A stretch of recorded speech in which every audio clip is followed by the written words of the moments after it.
Okay. So last year we did this course like during the vacation.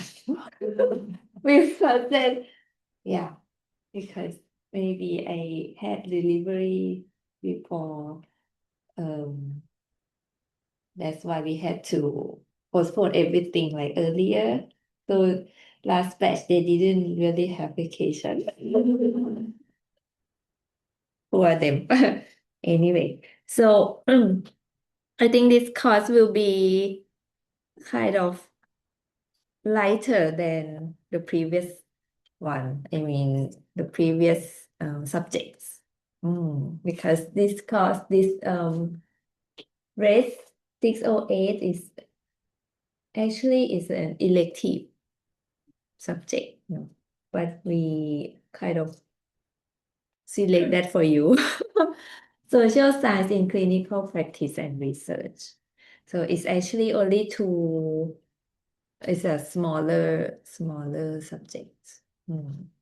And let's look at it as I tell you about this, and maybe you are not familiar with this kind of topic, and just it's an introduction. And I think it's kind of interesting, and I hope you find it interesting too. Today is overview and introduction. We will talk about social determinants of health and examples of how we measure these social variables. Okay, so for today we will see the course overview and timetable of this course, and then we will go directly straight forward to the introduction.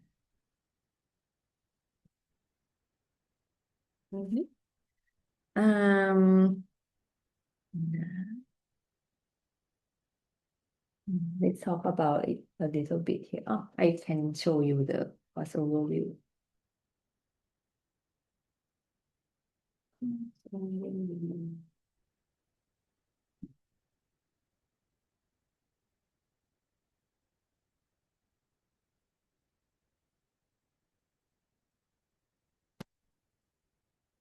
Why?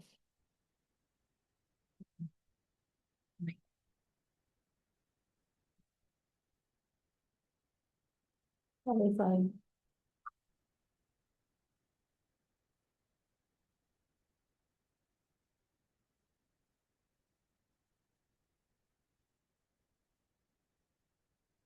Okay, so we will have 10 lectures or presentations, but we will see each other for 10 times. And this is today. And then actually we will have 5 assignments, so we won't have any exam. For social determinants of health, so I designed it as you will have, maybe you saw the assignment already. So each of you will present one paper. I think that's a great way if you are not familiar with this topic. So it's good that each one of you read one paper and tell your friend about that paper. So you all don't have to read 6 papers, but each of you will read only one, and then it's like you tell your friend about the story. So don't overdo it. You only have like 15 minutes for the paper. Yes, so in the second class, so you will be present the paper, and we will discuss about that, and then I will talk about the social ecological model, just a little bit, and then because social variables most of them cannot be measured directly. You have learned about biostatistics, and most of the variables, clinical variables, can be measured directly, like weight or height or the lab values. Blood pressure, things like that. You can directly use some tools to measure it. But social variables, for example, okay, don't talk about sex, so you also know like male or female, but like trust or some attitudes. You cannot just see your face. By seeing your face or using some tools pick at you, I cannot know the value, right? So we have to use different methods, measurements to measure. Trust, you have to, for example, I would like to know how you trust the health professionals. I have to use questionnaires, different questions. Or if I want to know how patient you are, I have to use some games, things like that. So we have to come up with different measurement methods. And you can ask questions, or you can use some other information. Like if you want to know about people's socioeconomic status, you can come up with uh,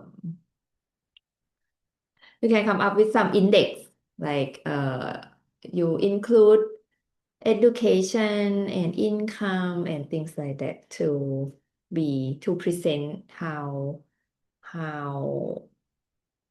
how good or how wealthy these people are. But one of the method is the qualitative method. If you want to know like why the reason why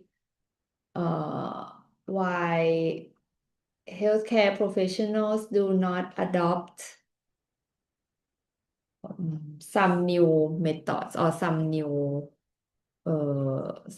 treatments, or that our colleagues, clinical informaticians, are doing, like they want to introduce some platform, but some platform in the hospital, but the healthcare professionals, they do not really adopt it. Why is it? So you can use qualitative research to tackle the reason behind. So there are two classes of qualitative research. The first one is about concepts and study design, and the second one about methods, technique, and how you collect the data and you do the data analysis. เนี่ยอาจารย์เอ่อพิมลพันธ์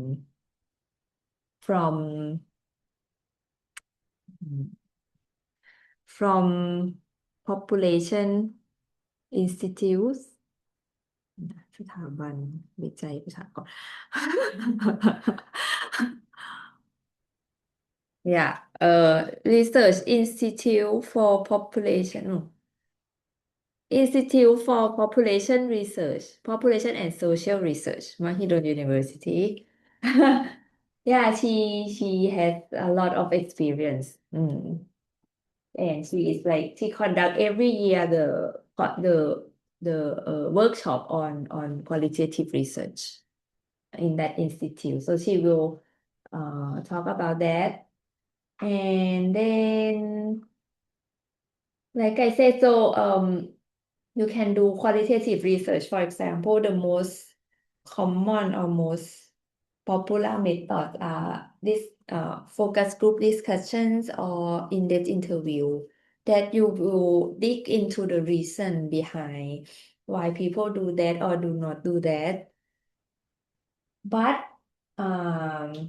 it's like if it's very new topics and you don't really know the reasons for pro or con for something, you might want to use this kind of techniques because you are very new to this and you want to have some insights, but you will have very small sample size or small people who give you that stories. So after you see some patterns, if you want to have the information from a larger population, larger samples, or you want to know like the reasons of that can be generalized, you need to do questionnaires because then you can administer it to larger group of people. So you have to develop questionnaire. We have two kind of questionnaires here. Firstly, if it's a questionnaire that you want to develop by yourself. In social science, normally, I mean, if you ask about อาจารย์ will talk about that, but if it's more generalized and it's general information that you can come up with the questions by yourself, but of course you have to review first in that topic whether there are some questions already exist that you can apply. So อาจารย์นงนุช also from Institute for Population and Social Research, Mahidol University. She will talk about this and also she will give you example of her own research that she developed the questionnaires by herself. It's about I think it's about how advertisement impact the health literacy or something like that. Yes. And then we will have another kind of questionnaire that actually very common in the medical research. It's like you have questionnaire that already developed and validated, and then you want to translate into your own language and administer it in your clinic or in your setting. So this Ajahn Pawin will talk about this because it's his part of his thesis like 10 years ago or something. Yes. And for Ajahn Nungnu's class here, we already upload the materials because I mean, she teach in different way than our staff here. Because she will give you have you seen that? But like a book already, she uploaded a book or articles, and then you need to kind of see, go through it, and she will discuss with you. That's why I already uploaded for you because you need some time. Okay, but in other classes it's like here, so we will give some lectures and then example. Okay, and then like I said, so and also follow up with Ajahn Pawin's class when you do questionnaires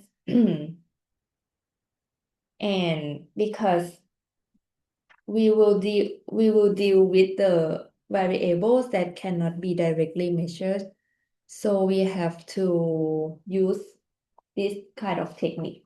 We call it factor analysis. That we will see that the questions that we use and the information we get or the answers, the responses that we get from that questions whether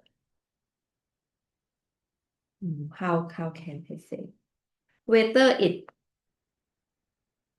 come from a latent factor behind that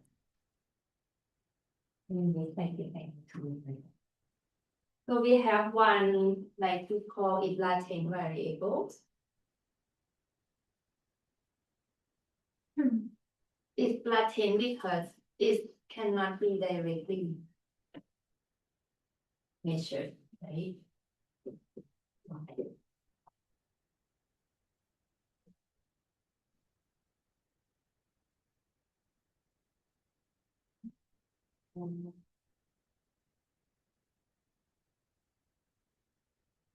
latent because not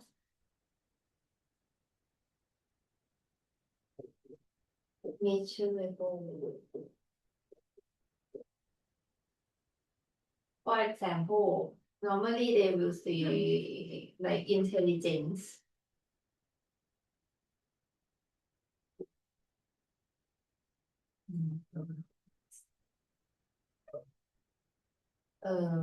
like if I see a person's face I cannot tell whether he is intelligent or how intelligent he is like in spectrum so that's why you try if you try to measure intelligence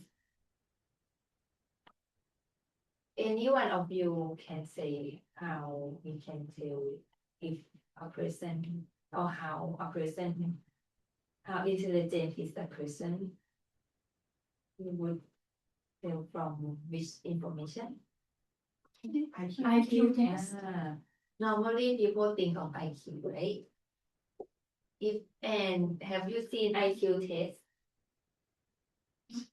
yes But have many. oh there are many questions right many questions yes so and maybe you use question 1 2 3 until 100 right and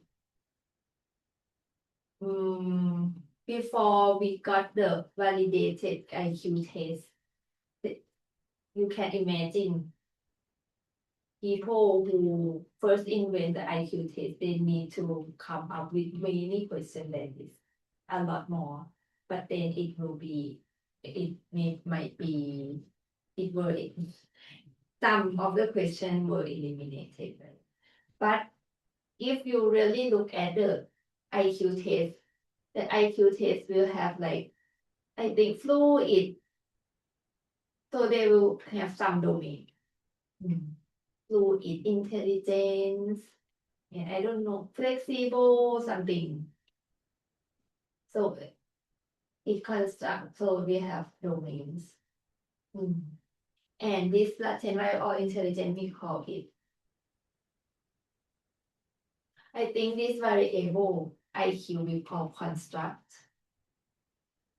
because we construct it to represent intelligence and that you have response to each questions from a group of people we will try to see which question that belong to each domain and sometimes if you ask question 1 until 100 maybe some question won't belong to any domain that we see how each question or how each variable come into a domain we use the factor analysis and yeah we will see how it can be done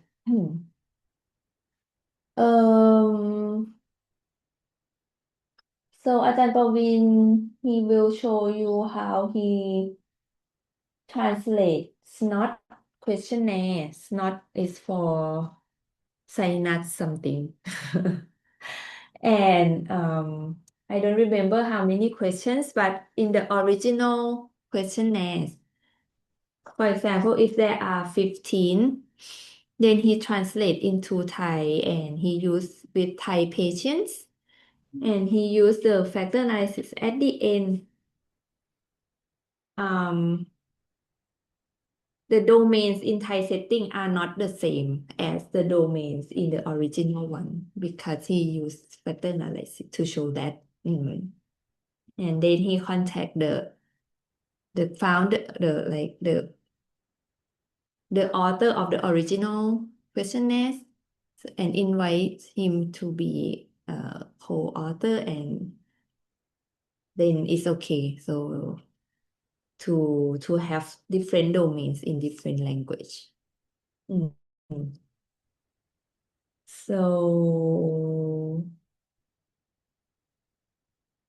yes, okay, and then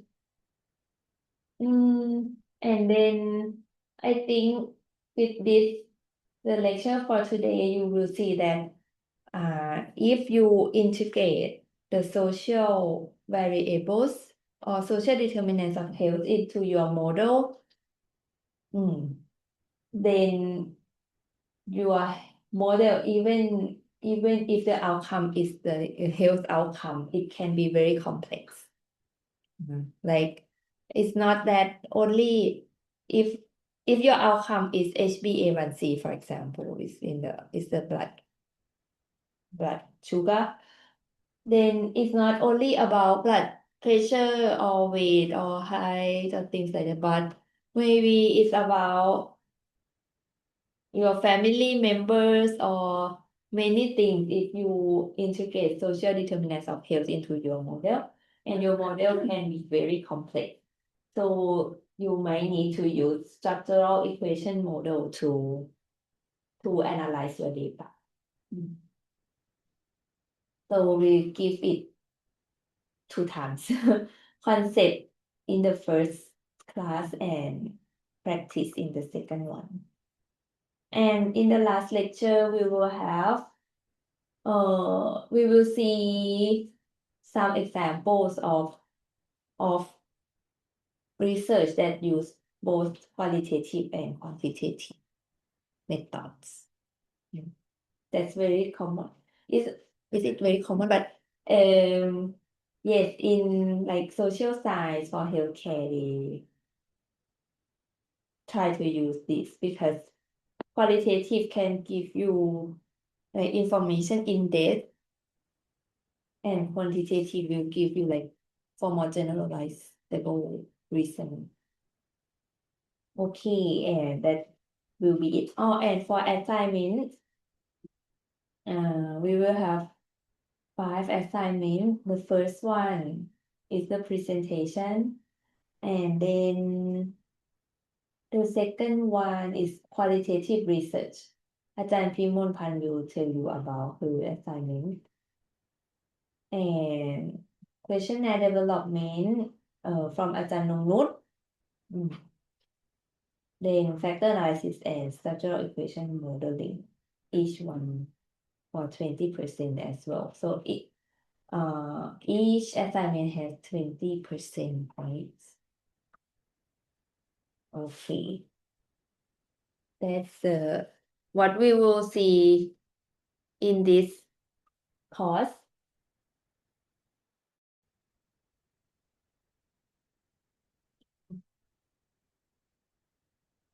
And then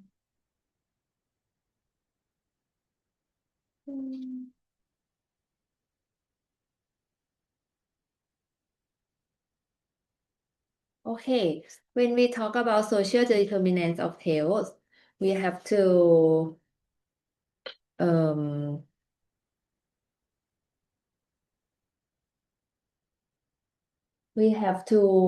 know why people why researchers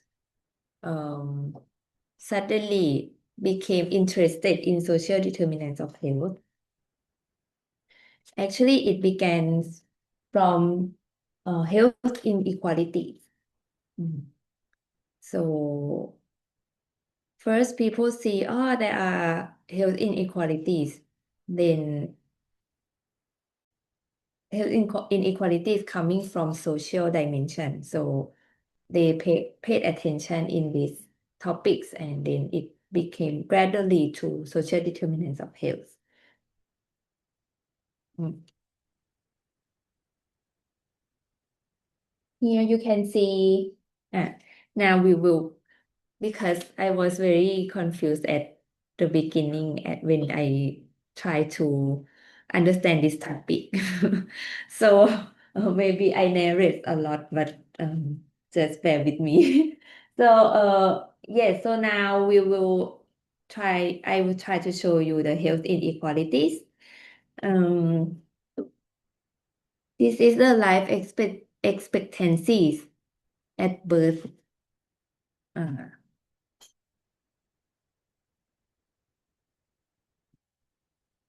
so this is at birth from 2015 to 2020. If you are born between these 5 years, you will have these life expectancies. But you can see that in different country, you will have different life expectancy too. And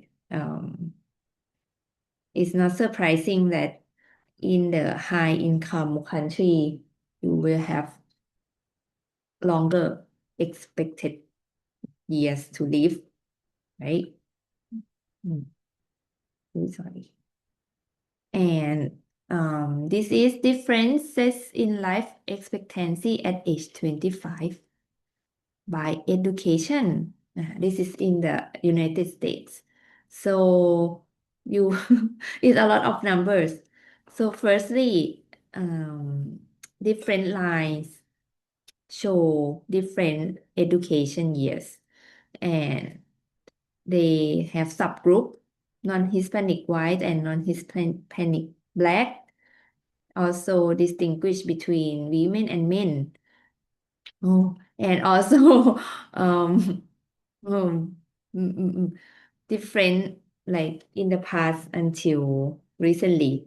So firstly, if you see from top to bottom here, you can see that it's always increasing. That means if you have higher education, you tend to have longer life. Firstly, and higher education can reflect many things. You might have, of course, directly, so you have you know more because you have more education, but also that reflect how you can earn. So if you have higher education, you might earn more and you live longer too.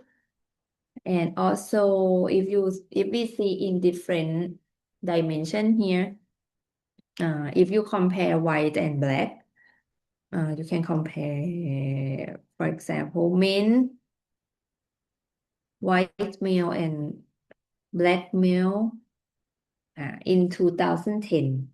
You also see that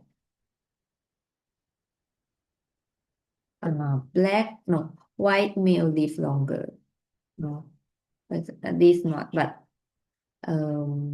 for each education, like here 50.5 compared to 46.5 here, or 52.8. And also if you compare like in the past and now, so not now, but recently, you can see that it developed too. And if you compare gender, women and men, maybe this is quite well known that women live longer. Okay. And this is kind of show the same story.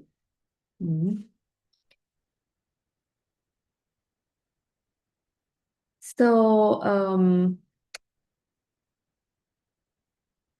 this is to show the milestones in recognition of health differentials. It began in the Black Report here, that is in the United Kingdom. And this is, I think, is commissioned. Yes, so the government commission, like the researchers, they call it as a working group on inequalities in health. This is in late 70s, and the report was published in the 80s. So they show that there are differences in mortality by occupational class, and this persists despite over 25 years of National Health Service. So I think like in the UK they have National Health Service and then they have to evaluate the impact.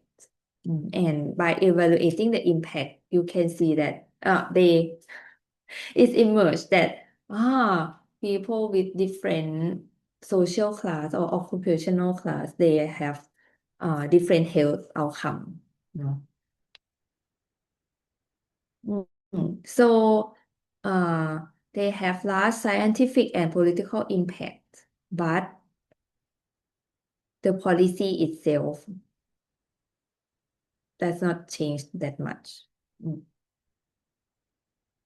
Okay, I will show you some example later. But firstly, we have to clarify about notation, some like some vocabulary. Maybe you have heard a lot about health inequity. So there are difference in the words, health difference and health inequity. So if we only see merely about difference, we can say health difference, health differentials, health disparity, or health inequality. No, this is just show the difference in health outcome among groups, like across age, across sex or ethnicities, or and this also can reflect natural variability between people or groups, and also can reflect differences in behavior. What the word health inequity is also show difference, but it focus on unjust and avoidable differences that arising from inequality and structured disadvantage. So health equity is when everyone has the opportunity to be as healthy as possible. So this is very strict definition, but despite this distinction, inequality is often used to mean inequity as well. So there are some, of course, people just use it interchangeable. So why do we have to care about health inequalities? There are like two main reasons or two big reasons. First, if you see like in a large population and you have rich people and poor people, if you like address the problem with poor people, you can have like higher impact because like the rich, they are already very good. Like, so you will have here, for example, gains in life expectancy will be more difficult for groups who already have high life expectancy. So if you have limited budget for health and you target on like the disadvantaged group, maybe you gain more benefit if you see it as a larger population. Okay, and the second argument is about social justice arguments, notably made by Sir Michael Mormont. So this is the reference you can if you are more interested. But we have like 5 minutes YouTube that we can just watch together.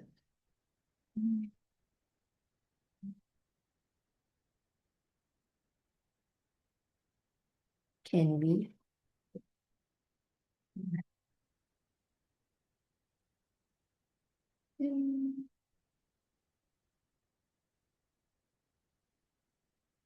Oh no, sorry.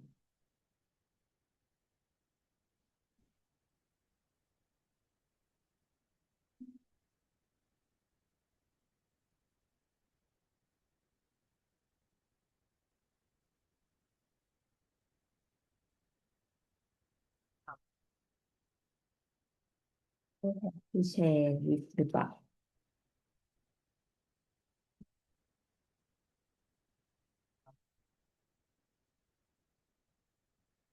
I have to share นี่นะอ๋อ of share and share with อืม share with สาว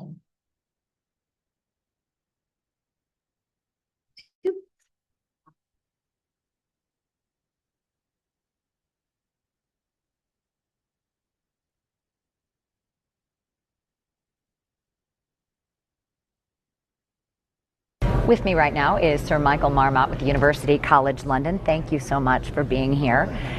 I know your work focuses really on the social determinants of health, and I guess my question is, why do we need to focus on that?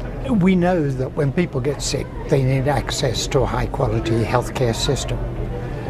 The social determinants of health is addressing the question of why people get sick in the first place, and that ill health and particularly inequalities in health are not simply due to lack of access to healthcare.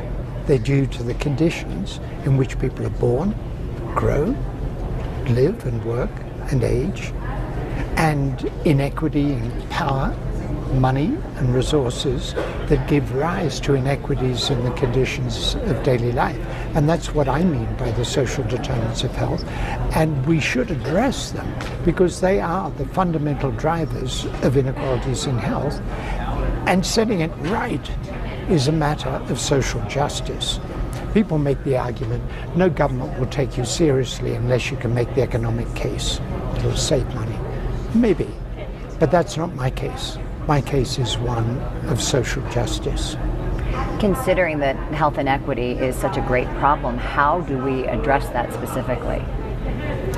I've spent a lot of time trying to bring together the evidence on what we can do. The evidence is key because we can make lots of mistakes just proceeding with good intentions. So the evidence is absolutely essential. And we need to take action through the life course. In my English review of social determinants, I had 6 domains: early child development, education, employment and working conditions, minimum income. Everyone in a rich society should at least have the minimum necessary for a healthy life. The 5th one is healthy and sustainable places to live and work. And the 6th is what I call taking a social determinants approach to prevention. You talk about equity and equality. You use both of those words. A lot of people use them interchangeably, but you say it's important to differentiate. Well, so firstly, you notice I don't use the word disparity, which tends to be used in the US for a variety of reasons. I think equality frightened the horses a bit. Equality doesn't fit with the US model of doing things very well. The way I use the words, the systematic inequalities in health between social groups that are judged to be avoidable by reasonable means and are not avoided are unfair, hence inequitable. So inequity refers to those inequalities that are judged to be avoidable by reasonable means and are not avoided. And that's why the overriding purpose is social justice, to set right these inequities in health. Okay, thank you very much. My pleasure. Okay, that's like my 5 slides. Very concise.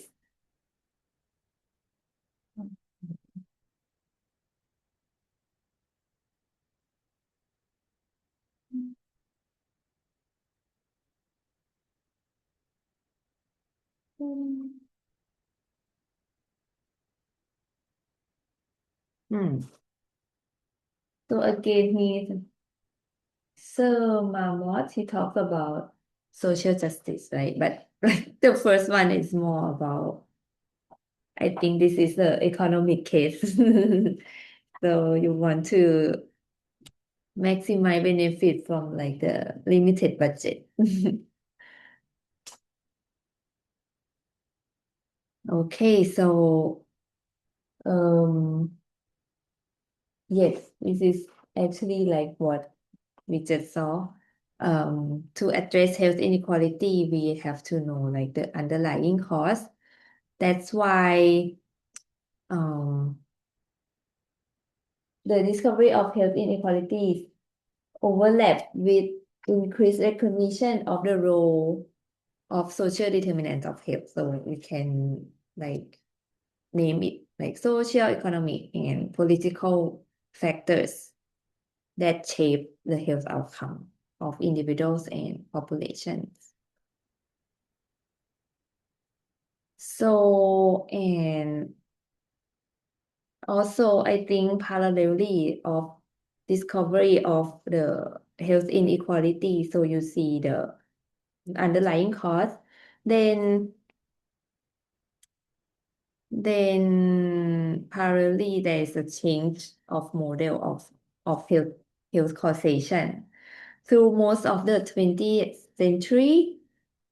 So people focus more on like biomedical model. Predominant understanding of health causation was based on biomedical model, both clinical practice and public health. And so there was gradual shift to broader approach, like the people were more interested in other reasons, not only in the biomedical reasons. So here there were several developments along the line. Firstly, epidemiologic transition and shift to risk factor approach. Also, there was greater understanding of role of health behaviors and psychological predispositions. And there was research showing limits of medicine in explaining health change and differentials. Not, for example, not only medical treatments could improve life expectancy, and also there are social differentials that could not be explained by healthcare. And last but not least, basic research on the ways in which social environments get under the skin. This is also what I think what Sir Momot said. He talked about 6 domains. I think you can group all these variables into 6 domains. That's what he said. So health is shaped by the conditions and circumstances of everyday life. He talked about early childhood, right? And education, access to healthcare. So for this, you can have a look. And for the WHO also work a lot on social determinant of health, and it gives definition on the web page. Social determinants of health are the condition in which people are born, grow, work, live, and age that affect a wide range of health, functioning, and quality of life, outcomes, and risks. These circumstances are shaped by the distribution of money, power, and resources at global, national, and local levels. Somehow, I think maybe Sir Momot work on this, no? It was like what he said. Anyway, there are also other definitions for social determinants of health, but I think it's go along the same line.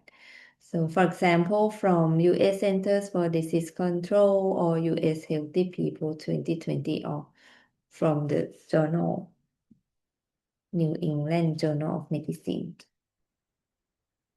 but this definition, I think it gives like a very clear picture. Okay, but maybe it make you confusing. It make you confused when they use the word, when the words determinants were used, because determinants, you might think about direct causal relationship. A is determinant for B, right? But actually, in the most case, the data only allowed us to work on the assessment of associations. I think I don't need to talk about that a lot because you pass biostatistics. And you know, associations is not causation, right? Association here, for example, less educated people are more likely to have poorer health. Maybe it's only cross-sectional study and you see the association. Or poorer people are more likely to have poorer health.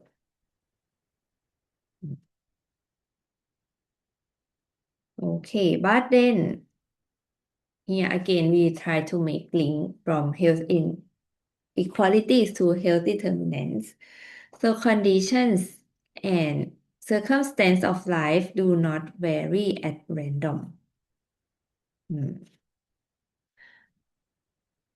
Like of course people who are you born in this district in different district, so you will get different education and you will get different food, for example, and that makes your health outcome different but systematically, not random. So people in relative disadvantaged position generally experience less favorable conditions for health as well. Like if you are born, I don't want you to think that it's discrimination, but if you are born in, I don't know, in Norway, you might have different health than if you are born in Thailand. Okay. So social determinants are broad explanations for differentials.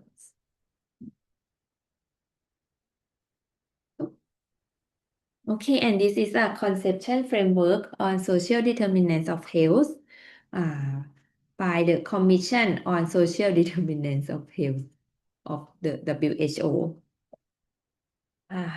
Yeah. You know, when it's a concept that is very abstract, you need to have this kind of framework to make it like at least to make a picture of it at least. This is a final form of the concept of social determinants of health. So you have here the first box. This is a structural determinant. Social determinants of health inequality, and then here socioeconomic and political context, and they have like 5 domains: governance, macroeconomic policy, social policies. Social policy will involve labor market, housing, and how you have the land use, and public policy about education, health, social protection, and the last domain about culture and societal values. And then here the second box is about socio-economic position. It's about social class, gender, ethnic, and education, occupation, income. And this will have an impact on intermediary determinants.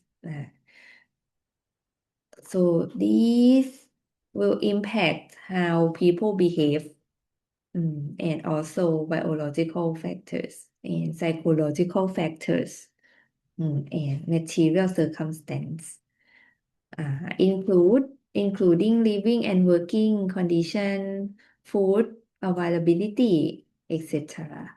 And these all again will impact on equity in health and well-being. And these again, health and well-being will impact on like population with these kind of population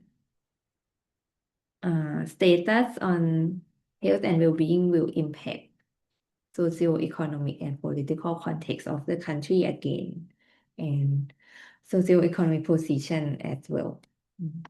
And this can go through health system. So everything very complex and involved with each other. Okay, so you have seen how health inequality, how discovery of health inequality in the past can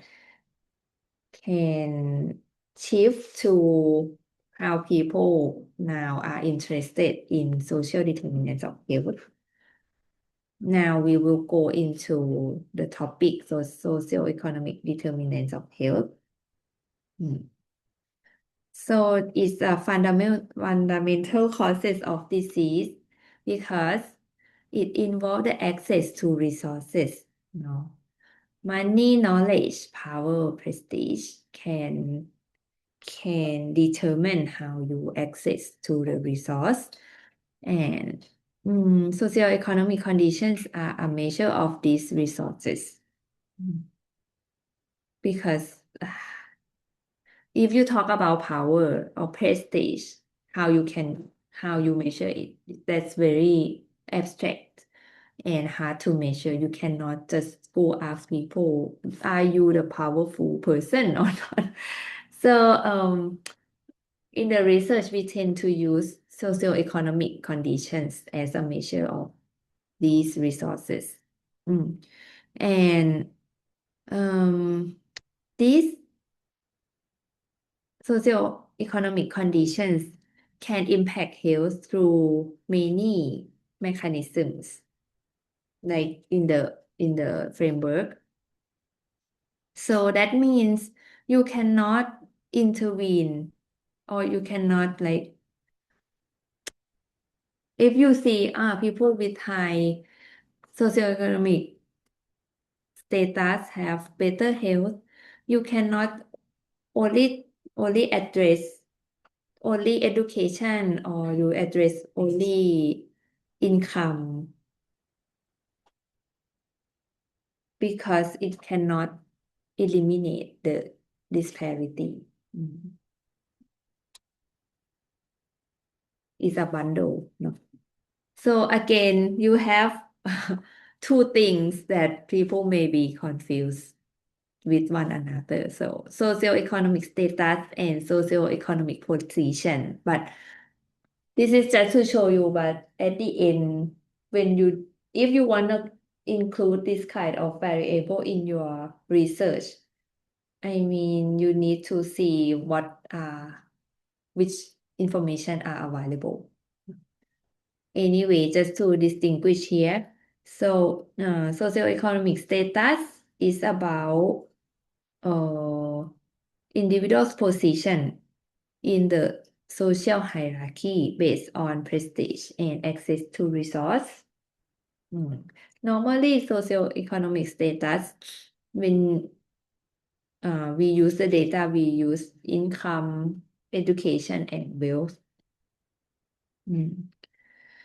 Okay, and socioeconomic position is about social class. So it's about differences in relations or standing.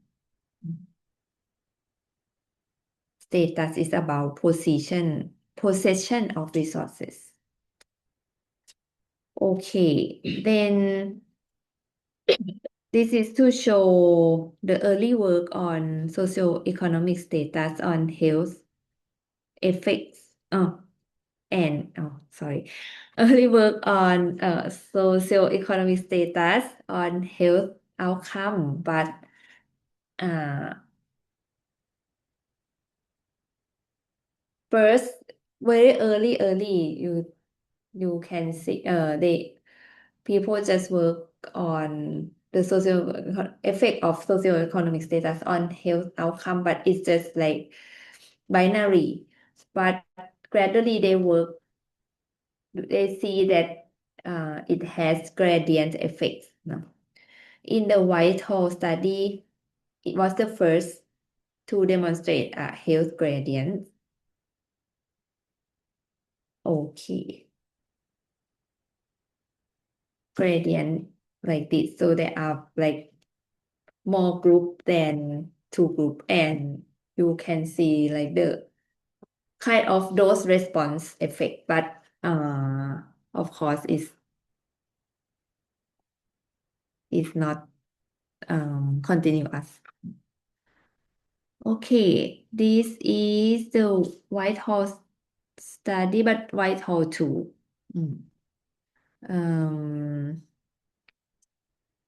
What they show here is, so first, like this is the abstract of this study here from again Sir Mormont published in 1991. It's the Whitehall 2 because there was Whitehall 1 already. And the Whitehall 1 already show like the health inequalities. And here Whitehall 2 show that it still exists. The inequality still exists and in gradient. In this figure, they show that the left column is the result of Whitehall 1, and on the right column here is the Whitehall 2.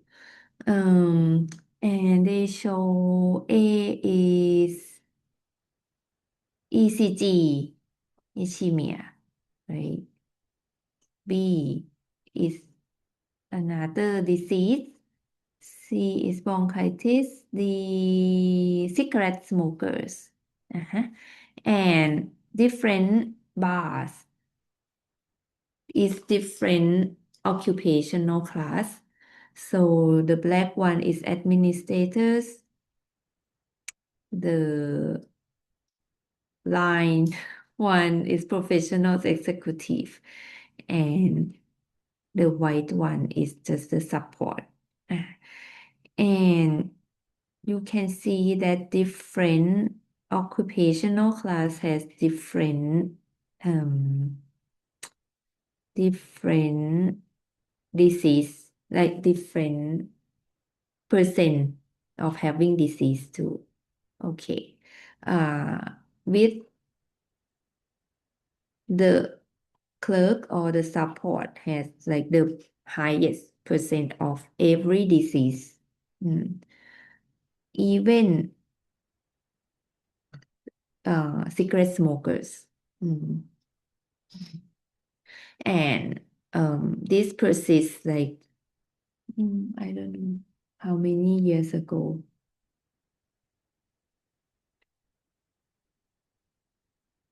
I think the first one published here maybe 1974. So 30 years. 20 years separating the two studies, but still you have this kind of the same trend of the disparity. Okay, so if you have any question in between, you can just ask.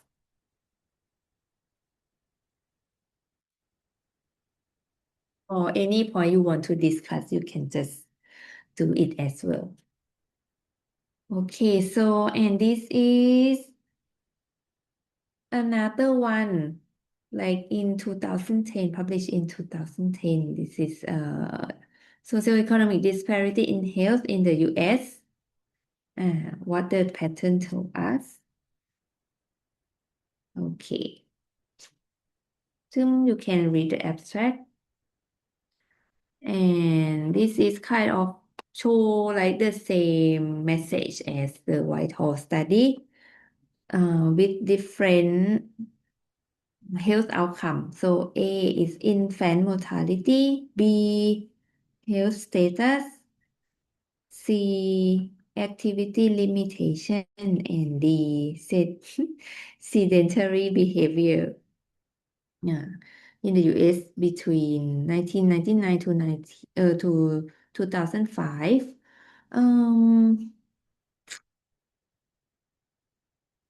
You can see that firstly, so they have different race, right? Black, Hispanic, and white. And also, but for different health outcome, they also have different group. They group people in different things. No. For example, we focus on the D one, sedentary behavior. So this is about education, right? So if you have lower education, you tend to have higher sedentary behavior as well. But also, but across race, like black people tend to have higher sedentary behavior too.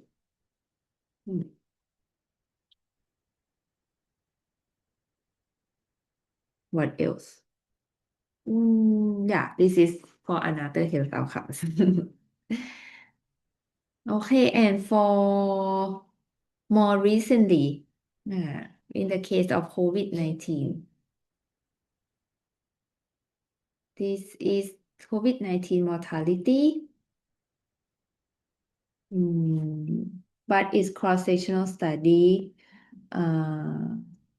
mortality in the 50 US states and the District of Columbia in the full calendar year 2020.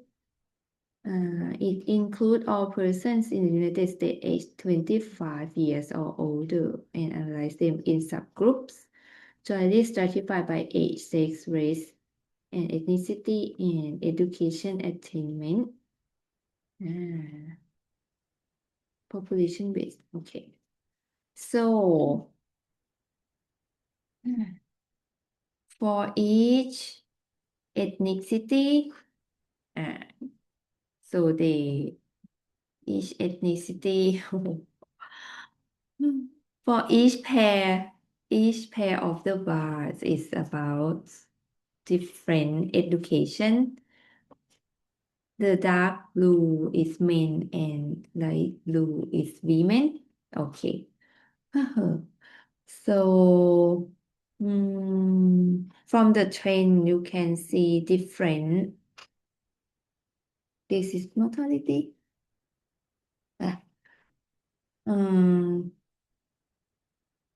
Kind of trend of you see the Asian one like kind of less mortality than, for example, here American Indian or less than Black or Latin, right? White people also less than Black, I'm sure. And for education, let's not really see the trend. Education. Higher education. Yeah, a bit, no, for each one. Yes, and men and female, men and women, the men seems to die more too, right? For each pair, but that may be biological. And this A for age, like for older. Sorry. This the first one for older people, age more than 65. And this one is age between 26 to 64. But still, I mean, I know I want to show you that old people die more. Yeah. But maybe there are that biological too. But yeah, like the same trend too, but a lot lower mortality rate. Okay, that example. So examples of how the mechanism, how it's the mechanism between SES, socioeconomic status linked to health for education. Okay, if you have so education leads to job opportunity, right? Higher education lead to higher wages. First mechanism. Second one, you have higher education, you might have higher health literacy or health knowledge. Higher education might help you to have higher skill acquisition. So you know how to learn, how to how to access to knowledge, to skill, like cognitive, emotional, and behavioral skills. And also the last one, time spent in school is time not spent engaging in risky behaviors. You can discuss about this, but in this paper or in this chapter, they discuss that, for example, in like teenage phase, if you still in school, maybe you don't go to do something else. I don't know nowadays, or maybe it's risky behavior in school as well. Okay, and for income, if you have higher income, you have the ability to afford better housing, or ability to purchase healthy behaviors, like you can go to gyms, you can pay for the fee, or you can have better equipment, or you can eat better diet, no? And income help you to have psychological sense of security and fewer harmful environmental exposures. So you, of course, it come from better housing, and also higher income associated with the ability to afford and access to healthcare. So this is, but if you ask when does socioeconomic status start to shape health, in this paper they try to make a framework again. So this is dynamic relationship between SES and health. They argue that it's about life course, go through the life course, and it's a life course theory. So beginning from birth or childhood, so parental socioeconomic resources can directly impact health, and also go through other mechanisms, like can give this child the better education, so to have education attainment, go to adolescent and young adult.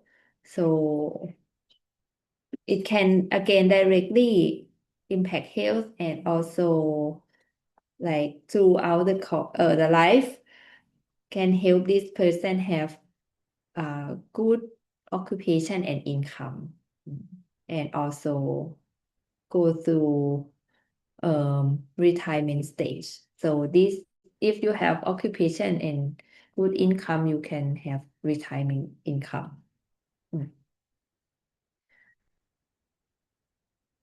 Yes, so just to show you, but you don't have to. Okay, so linking SES and health. Here, SES is about education, occupation, income, subjective SES, and SES inequality. This is associated with race and gender too in some places, I think in most places. Still, female has systematically, I think, lower SES or socio-economic position. And race also matter too. So, and this impact environmental resource and constraints. Neighborhood factors, social capital, work situation, family environment, social support, discrimination, and also SES impact psychological influence, right? Resilience, reserve capability, negative effects, lack of control, negative expectation. Then these all can affect access to medical care, exposure to carcinogen and pathogens, and then health-related behavior here. Psychological influence can impact, or all of these can impact health-related behavior, and all of these impact health outcome, which is cognitive functioning, physical functioning, disease onset, disease process, and mortality. Let me ask, is mean that nowadays for the SES, in the many paper they tend to show that lower is not lower may affect the health outcome Yes. more than higher in every aspect, right? Or Or that they have some mainly in all health conditions or not, mainly, yes. or any health problem that not affect with SES. I think from this one, Because it's like yeah, I think from this mostly one. disease. Yes, I mean, if you think about, if you group the health outcome, I don't know how to group, but like just quickly now, you can group it like non-communicable disease, and for example, an infectious disease, and I don't know, like cancer, no? Chronic illness. So you can see from here, or not from here, but like from what we talk about today. So if it's non-communication disease, it's a lot about behaviors and environment, how they live, and that of course impact has that is affected by SES for sure. And what they will do, like create something to like just confirm that it should be improved SES too, something like that for after the research. Yes. Student of the benefit for study that SES is important. It's not, I think people know that it's important, but it's hard to how to change. You cannot change SES actually. It's like it's more than health policy. But maybe you can come up with some program or policy to tackle some fertilizer more moderate. So maybe we can now try to collect evidence. Maybe that's not evidence that different SES has different health outcome, but maybe more than that. like I don't know, maybe from the papers that you will read, you will gain insight how to improve health outcome of different group of people. It's like not only others expect, but also this expect you have to concern something like that. Yes. Like if you don't concern, if you're concerned about this, maybe you come up with program that not tailor-made but different for different subgroup of people. And in some like the research that we use this for like confounding, I'm not sure. Yes. Yes. Yes. Yes. Yes. Yes. If you don't concern about this, maybe you have that your you just have some error term, right? If you don't adjust for SES, it will be in the error term. And your result might not be that robust actually.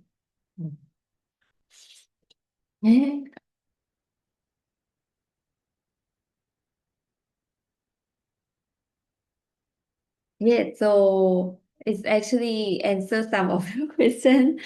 Socioeconomic conditions are fundamental causes of health disparity, involve many underlying mechanisms and outcomes, and multidimensional.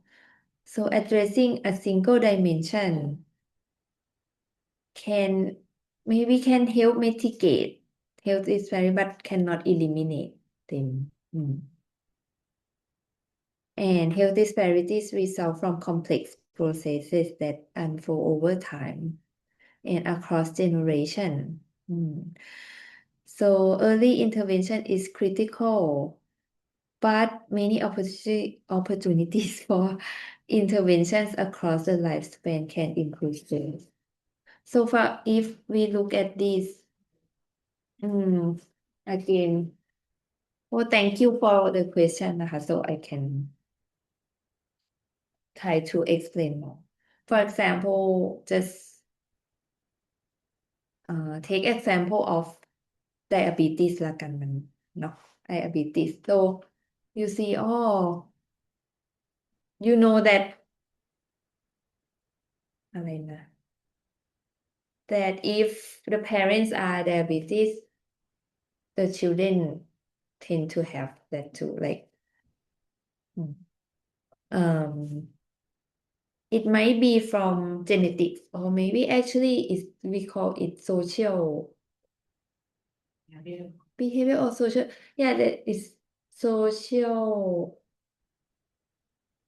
I don't know. Anyway, it's a word now. Social epidemiology. Social epidemiology. That's like this. Yeah, it's like actually people think, this family, if you have some family history of diabetes, you might, I think it's common or it's well known now. If history of diabetes is a risk factor for having diabetes. But in the past, maybe you think only about genetic, but now people know that because in the same family you will have the same eating pattern. So actually it's behavior. So you might, if it's a life course theory, if we believe in life course theory now, so you might want to give education as about like healthy diet in a young age to break down the eating behavior in the family, for example. And also you might think about having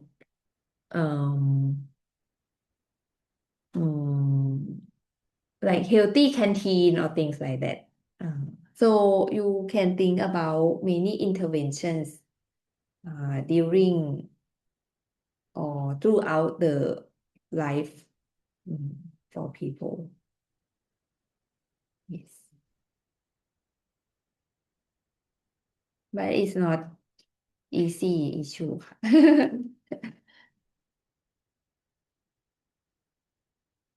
Okay, just recall this figure again นะคะ Okay.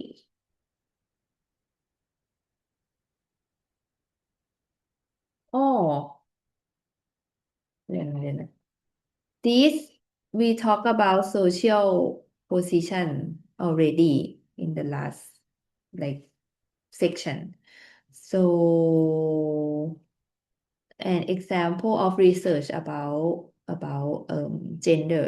Yeah, where is it? Here.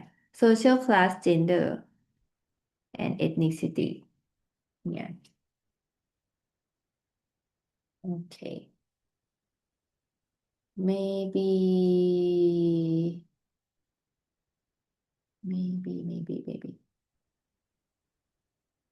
I think we should take a break. But okay. Maybe we have a break for 10 minutes. Okay. Before going further.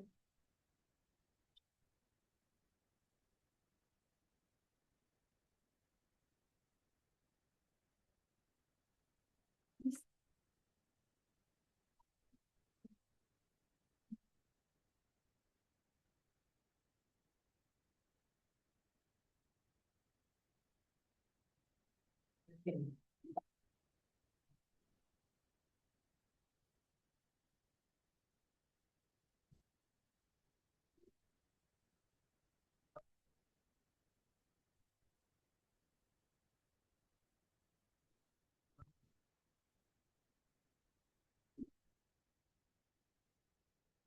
แต่ที่นี่ก็เป็นคนอื่นเป็นฝรั่งก็ใส่ปลาร้าจอดูเข้ากับทำให้มันเกิดสั้นเกิดสันข้าวแฉะอันนี้ว่าร้านบ้างเลยนะคนหัวละเรียนบ้านเราโอ้ยเลย So you celebrate your at home. Yeah. I saw people like party a lot. Party. Sing a song until midnight. Yeah. My home as well.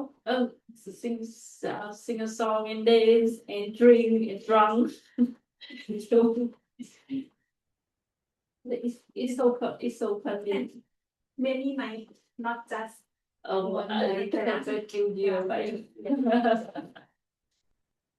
I thought you back to Yes, but I come back to Thailand before New Year. oh Very good. oh ทางไกลข้อ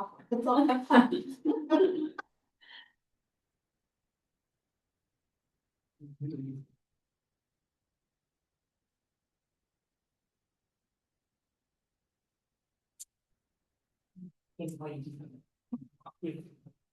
เป็นตาโดนกันนี่เราขึ้นไปแล้วอ่ะไม่หรอก Thank you ใช่เลย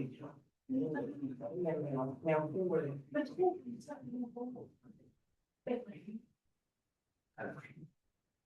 ที่เขาเหมือนกันเอา They want train. I think this one is female. It's female. นี่แนวคู่เลย Yes, so it was miss it for you. More. ไม่เก็บดูจะไปญี่ปุ่นไหนใช่เลย Oh, what the heck? ต้องไปที่ คนไปแล้วบ้าง ต้องไปที่มากเลยเอามากไปยังไงอ่ะจะเรียนแล้วเนี่ย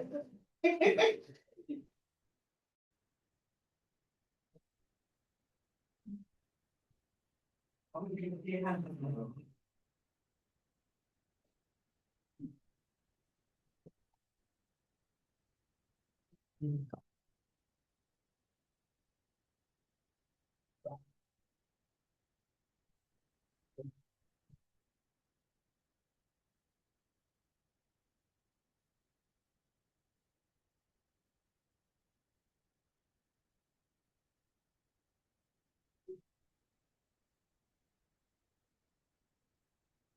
ะพร้าว coconut cracker thank you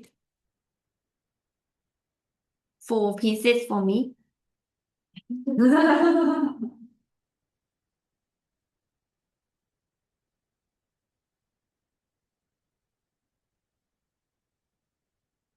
อร่อยไหมอย่างนี้เองมันไม่เหม็น โมก็ชอบกินมะพร้าวพี่อะชอบมะพร้าวได้กลิ่นมะพร้าวมันหอมแนวข้าวเกรี๊ยวโมก็ติดตามแนวไปที่เขาอยากเขาเรียกข้าวเกรี๊ยวอะไรที่มันเอามาปิ้งแล้วเราไปกิน ต้องคุยก่อนไม่ใช่ ข้าวเกรี๊ยวยังมันยังไงแล้วเขาก็ปิ้งร้อนๆแล้วเราไปกิน มันก็ส่งไปเลยเนาะ ใช่ใช่ The taste is look like Thai dishes.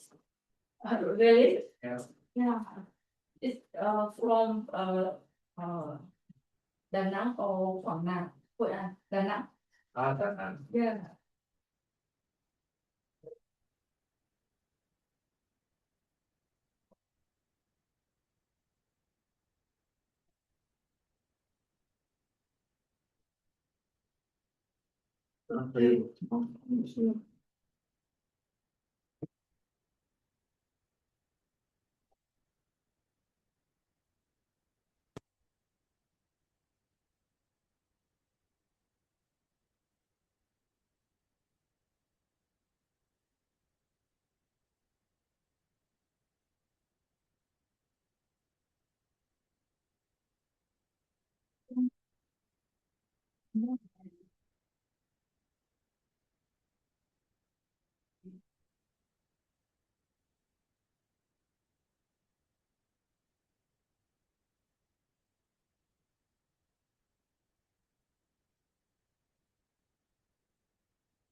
นี้เ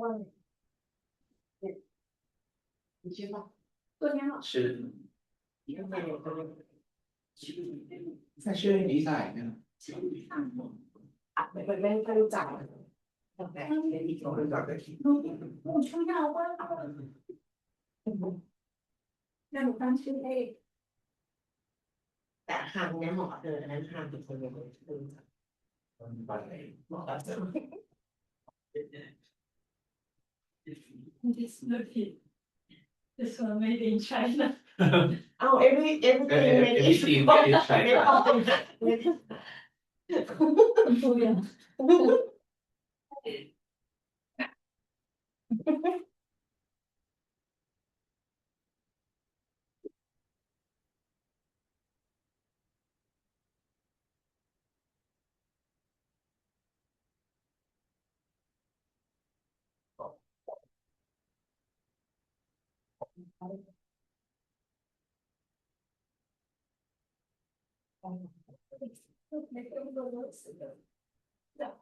ภาษาที่ไม่มีอะไรมันเป็นมันมีมันไม่มีมันจะเป็นไทยวิจิตรมันเที่ยวมันจน พี่ได้บอกว่าท้องเสียแบบมันกำลังกินแขกกำลังกินข้าวต้ม แต่ขนมก็ไม่น่าจะถูกเอาไปเป็น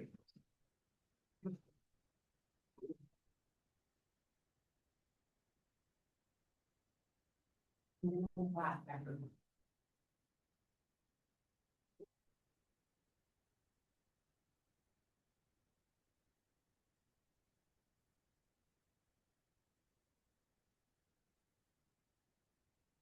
the cafe is a high level of it's I think it's combined. No, it's not combined. Quite strong contribution. Most than Africa. Yes, so this I meet you still never. But I think it's fast on. But it's like Vietnamese flavor. But I can bring every level. The same really, the same feeling for me. So I think you have the high threshold.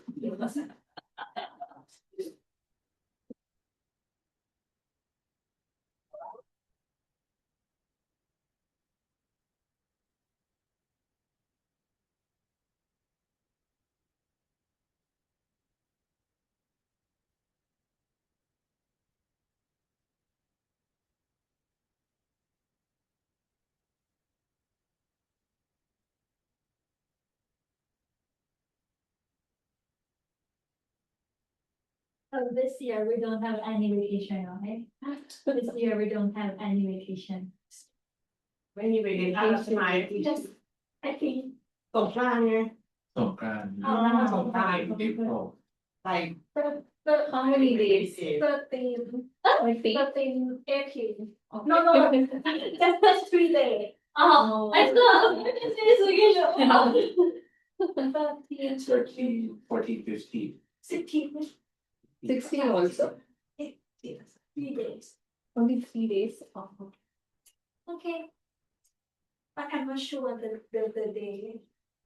ผมว่าต้องมีตลาดสอนอาจจะส I อน think it's better. You have to upload or research, then in there. สอน So, I like it.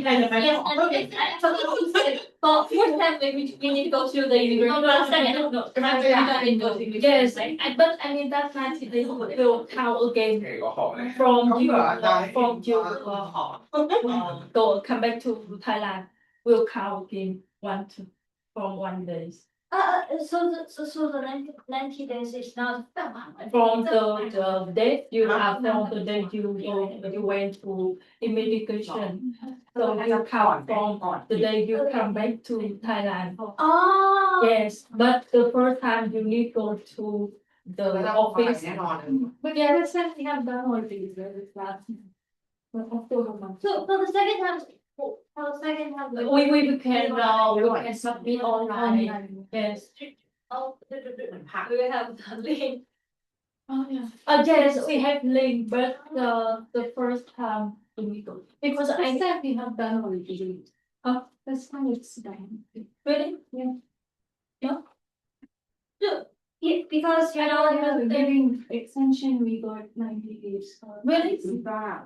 So we don't even for that sticker. Oh my god. The day we come back to Thailand, so because this check my passport and then I stay in airport around like 30 minutes because they check my passport. Yeah. The reason why because the immigrants should give us stamp. My own so same. So I just hear why what happened? They take the wrong date. So I need go to I need go back to immigration to inform them to fix for me because they expired for me 3 years, but actually it's illegal. Yeah.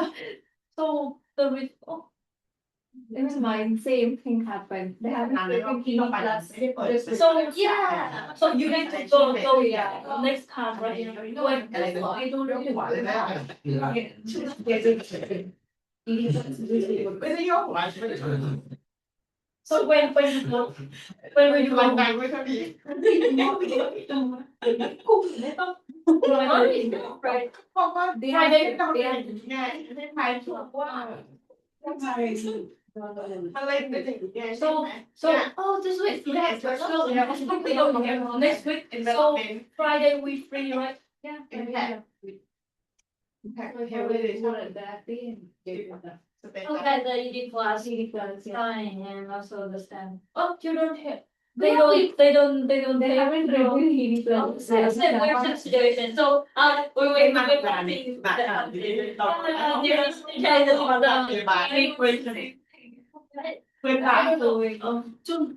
But on the stamp they had written 80 plus.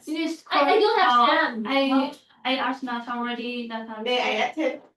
Nathan said that today he will talk with Stephen, right, and inform me later. Okay. And if it's okay, maybe Because If Nathan already Mr. Stephen, right, already have English class, so we need to check schedule first to fit or not. So what English class? I try English. he have another class. Yes. I don't know, but this one I don't know because I didn't get the stamp. to me that Yeah, same already I didn't get a stamp. Oh, they told me that immigration officers told me to get the stamp. Yes, I don't have the stamp. There's but I don't have stamp. Or You this said 2020. this is the stamp. Yes, it's big problem for me. So I need Oh, go back the to one is 2026. yes. I know the 28 October 2020. Because if it expire, so they will ไม่หิวเลย I mean that have the penalty fee. Ah, They have a big problem. 3 of us. Yes. 3 of us have problem. Friday. Yeah. So I mean that we need but I don't understand too much about the 90 days. You mean that the day we went to immigration previously it mean that the first time we But you didn't get that this thing. so I mean that I don't understand about the 90 days. นี่อันนี้มันเข้ามาได้กันไหมอะมันรู้ว่าเห็นอะไร They don't have stuff. เดี๋ยวค่ะ But you said that the previous time we went to the immigration office, it means that we expire already, right? Yeah, first 90 days are ordered for. So if we don't have any problem, we can submit online. Yeah. But because of the problem, so we need to go to see direct them. But I understand. อาจารย์ที่เขียนชื่อตามนี้มันกดไม่ได้ค่ะเนี่ยกดไม่ไปหรือว่าไม่ต้องจำเป็น ทำเป็นเหรอตอนท้าย แต่ว่าผมต้องบอก เอ๊ะมันมีคลาสรูมไหมคะ มีคลาสรูม Google Classroom เข้ากันไหมคะ เข้าค่ะ ลองจากตรงนั้นไหมคะ The appendix I think it will be the assignment ใช่ไหมเอ๊ะหรือเปล่าคะขอดู น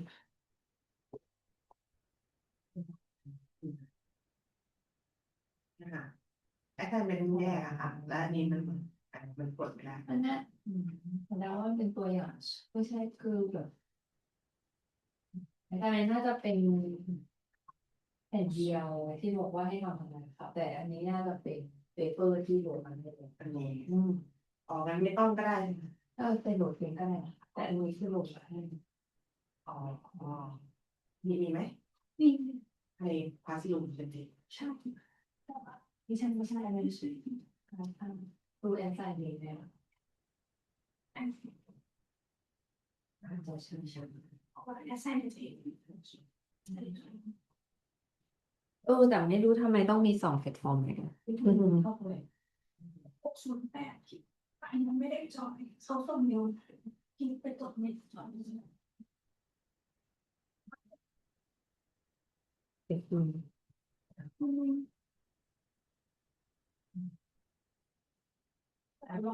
จัด ก็ไม่ได้แปลเป็นเมลเมลบอกไม่ได้เลยนักเรียนจะมาใช้นี่เป็น Gmail ใช่ไหม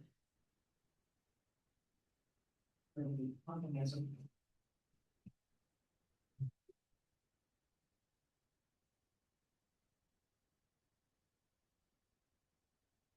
โอเคผม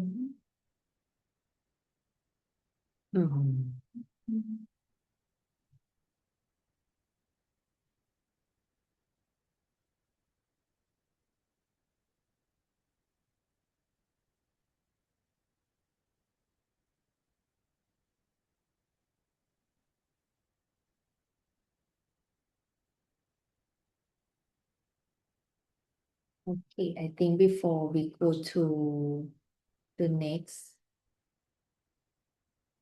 part is about gender inequality and restrictive gender norms.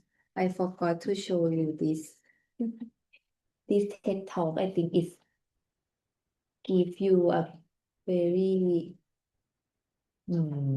inspiring picture about why we have to, or why we have to focus, or at least like don't forget that there are these social determinants of health. I'm here to sorry. Okay.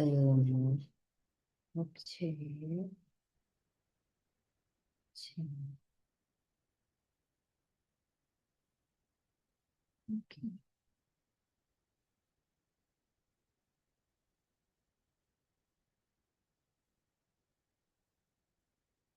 She is very loud.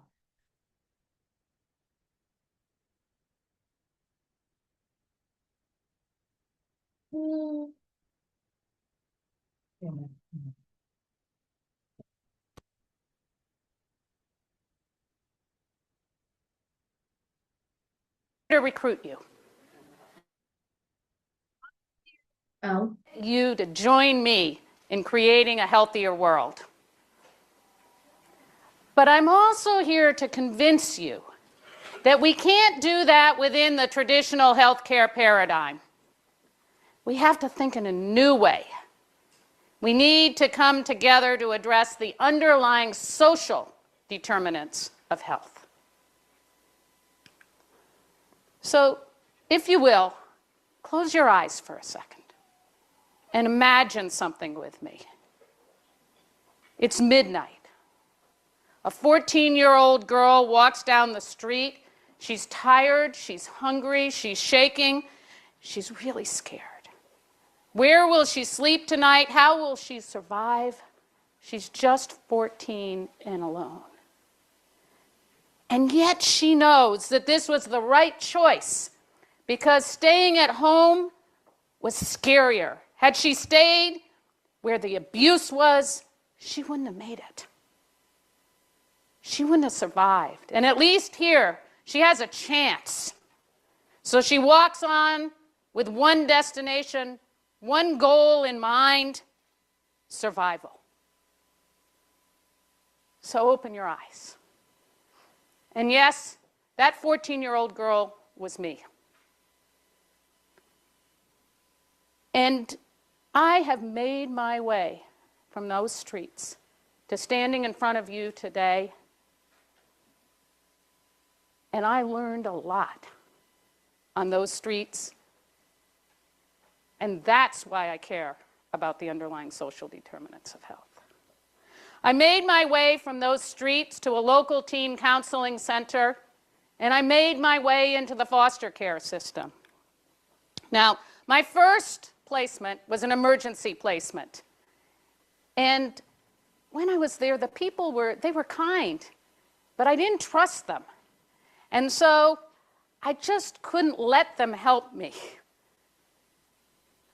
And just as I was starting to trust, I was reassigned to another home. My next placement was with an African-American family, and they were great. They were generous, they were kind. Maybe they didn't quite know what to do with this blonde, blue-eyed white girl. But I always felt like an interloper. And then one day, I was doing the family laundry, and I accidentally threw a red T-shirt in with the whites. And I was petrified. What kind of punishment would there be? What kind of retribution would be exacted? And instead, they said, "Don't worry, it's okay." And suddenly, we were united by a common color: pink. And my final foster placement was with a couple who became foster parents just to give me a home. And they made me feel safe and trusting. They gave me confidence in my abilities and myself. Being a foster child taught me a lot. It taught me how life traumas, have long-lasting impacts. It taught me about race and equality and social justice, and it taught me that reaching out in kindness can literally save a life. Having experienced great cruelty, I knew what it was like to feel unvalued. And having experienced great kindness, I know the importance of caring for the most vulnerable. But you know what? In a lot of ways, I was lucky. I was white, I was educated, I got placed in good foster homes, and when I was there, I saw a lot of kids that weren't that lucky. And I saw them lose hope, and I saw what it did to their health. So I embraced this life perspective. As Franklin Delano Roosevelt said, the test of our progress is not whether we add more to the abundance of those who have much. It is whether we provide enough for those who have too little. And that's what addressing the social determinants of health is about. With those lessons, I went on to medical school. I trained as an infectious disease physician, and I finished just as the HIV/AIDS epidemic was unfolding. And in that clinic, that HIV clinic that I started, I saw veterans, it was at the VA, coming in, young veterans coming in looking like old men, their bodies falling apart catastrophically from this devastating fatal illness, because remember, back then there were no treatments. And I saw them lose their jobs and their homes and their friends as they lost their health. And the worst sadness was I watched them be rejected by their families as they were dying just because they were gay. And what do you think that did to their health? And through fighting for and supporting those brave men against all those unfair judgments and the abandonment, that's where I found my inspiration. By caring for others who experienced cruelty and adversity, I was given the opportunity to repay the kindness that had been shown to me. Those patients taught me powerful lessons, lessons of acceptance and courage and love. And they taught me what a physician can be and what medicine must be. But today, tragically, medicine is failing in our country. The fact is that the system that I work in here in the United States spends more than twice the amount of healthcare dollars per capita compared to any other developed country, and we have worse health outcomes. We spend 18% of our GDP, and we have dismal health status in this country. The fact is, in this country, too many don't even have access to this failing system. We've got 51 million uninsured and many more underinsured, and this lack of coverage translates directly into worse health outcomes. You know, I was one of those uninsured when I was a teenager.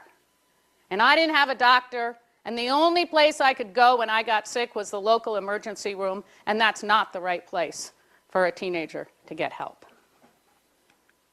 And the fact is that our healthcare system today is characterized by unconscionable disparities in health on the basis of race and ethnicity, geography, orientation, and socioeconomic status. It's shameful. And I know. Look at these numbers. Blacks on average live about 4 to 7 years fewer years than whites. And I know because I heard those stories of why from the African American HIV patients I took care of in that HIV clinic. And it's because of the social determinants of health. Martin Luther King said, of all the forms of inequality, injustice in healthcare is the most shocking and inhumane. And my message today is a call to action for each one of you. Remember, I was going to recruit you. In the health professions, but here's the important point, far beyond, because you have a way to correct this injustice. I submit to you that one reason we spend so much on health and see so little in return is that we're spending money on the wrong things. We have a system of sick care, not health care. We treat patients after they get sick, but we don't provide the services and opportunities they need to keep them from ever becoming patients in the first place. We need a new paradigm, one that's proactive, not reactive, one that is primary care based, not acute intervention based, one that coordinates care rather than fragments care, one that is population and community based rather than hospital and physician based. And we, most importantly, need to move from the traditional medical model to a model that embraces the social determinants of health. And we now understand that the health of the population is predominantly determined by factors other than clinical care in hospitals and physician offices. In fact, that's only 10% of what determines a community's health. The other 90% is behavioral and social factors. And what do I mean by social determinants of health? I mean factors like socioeconomic status, education opportunities, occupation and job security, housing, safe neighborhoods, social status, and one that is particularly important to me, the feeling that you have a place in society, the feeling that you have a social support system, the feeling that you are valued. And we know that those who feel unvalued have poor health. So I saw kids when I was in foster care with no chance for an education, and I now know that if they didn't get a high school diploma, they were more than 5 times as likely to have poor health compared to me getting a college education. And I saw kids who had experienced nothing but poverty, and I now know that they're 8 times as likely to be in poor health as their more fortunate counterparts. My experiences have shown me the link between these social determinants of health and the status of health in a community and in a person. And so these realities demand that we address the social determinants of health. And here's the message: health cannot be the sole responsibility of physicians. We must all come together in new partnerships, government and community groups, academia and business, to ensure that everyone has access to education, to job opportunities, to safe neighborhoods. So you don't need to go to medical school to improve health. You need to care. And health must not be limited to a single domain. We need to talk about health in all policies and understand that every social policy in our country should consider the impact on health.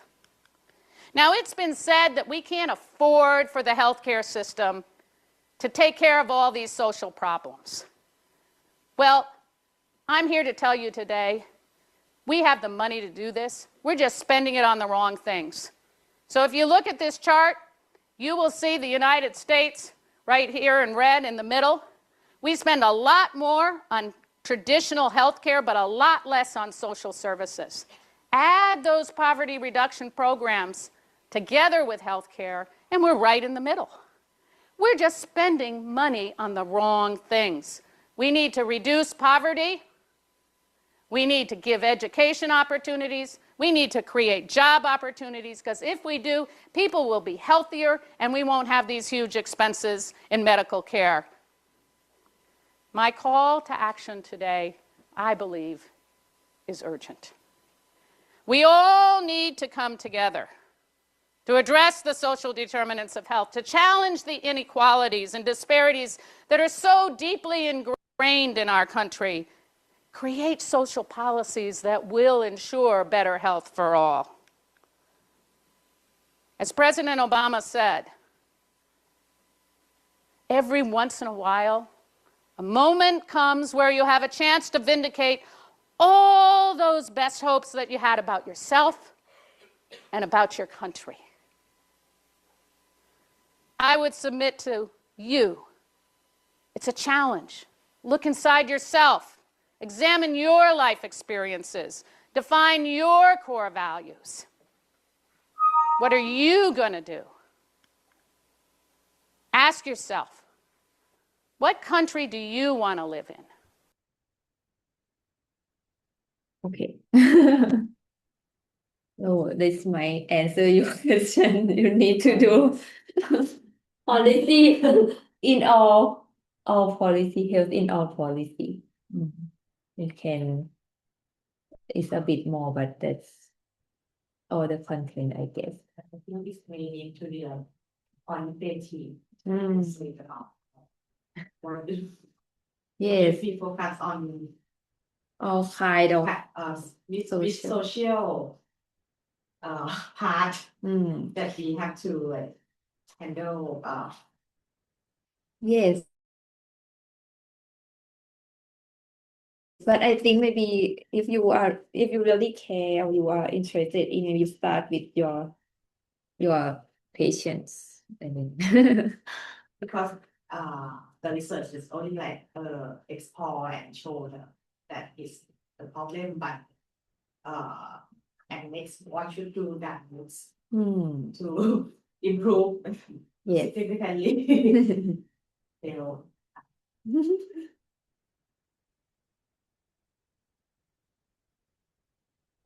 But first of all, it's more about if you are clinical epidemiologist, first thing is that maybe you don't forget that there might be some social determinants of health. not only the medical Yes, health yes. First thing you can have like more robust results for your model. And then if you are very active and want to improve things, then you can address this problem. like maybe you have to improve your practice by consider this or do something about if they have some problem. Yes. Yes. Okay, and let's continue. So this is the like primary social determinants of health. We talk about social class already. So the next part is about gender here. And I will skip ethnicity because I think it's a big issue in country with diverse races, but we don't really have it. Okay, about gender. So to show that there's gender inequality and like why. Okay, first we need to distinguish between sex and gender. Sex is about biological that we cannot do about it, right? And but gender is socially constructed. Okay, so sex is a multi-dimensional construct based on anatomy, physiology, genetics, and hormones. These components are sometimes referred to together as sex traits. And yeah, it's determined already at birth. And all animals have a sex, and sex influences all level of biology. But gender is something different.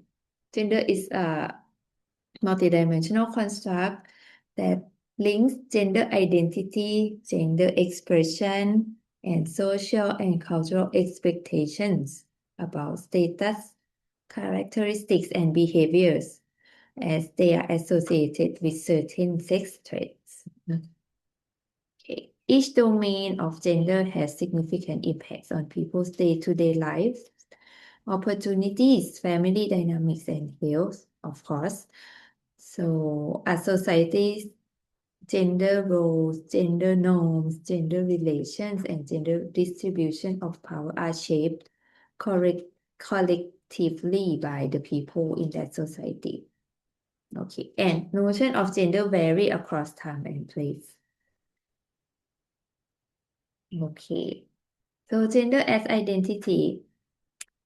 Yeah, of course, it's composed of male, female, non-binary, and you can. This is about the meaning of gender. So gender can be a polite substitute for sex, or gender as a social system. Here, gender as a social system. So, and it determines the access to resources, to power, to roles, entitlements, and behaviors. So in some society,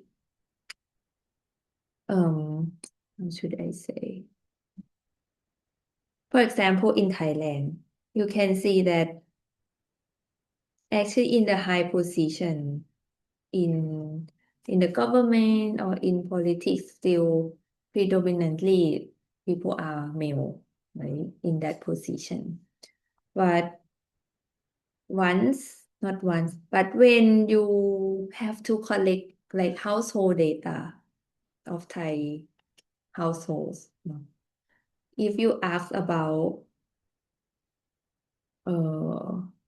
household income, expenditure, or like household management, you cannot ask from the family head, which is they mostly refer to the father, the male.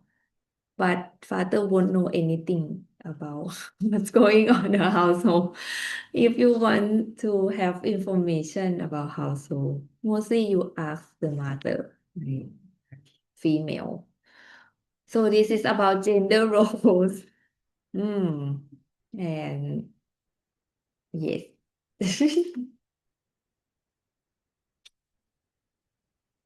Okay, and you have different health outcomes based on sex. If you talk about sex, of course, it's about hormone, anatomy, right? Here, individuals born female, for example, have a more aggressive immune response, or you have different sex have difference in response to toxins, different symptom type and onset of cardiovascular disease, or differences in processing pain. Do you think male or female can tolerate the pain more? Yes, for sure. That's biology. Yeah. Give birth and every month we have to experience pain. Yes. So, but there are different health outcomes based on gender due to first structural gender inequalities, unequal access to power, resource, opportunities, and status, and due to gender norms and socialization.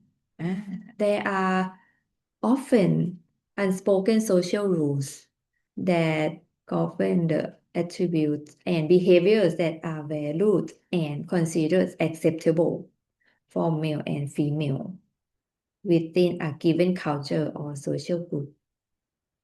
I think there are such kind of norms in every cultures. Yes, and also different health outcomes due to different due to gender relations. No, the distribution of power, influence, and status between and among people of different sexes and gender identity. Okay, so and the discrimination persists. For example, here, the pay gap between men and women stands at 23 percentage point globally.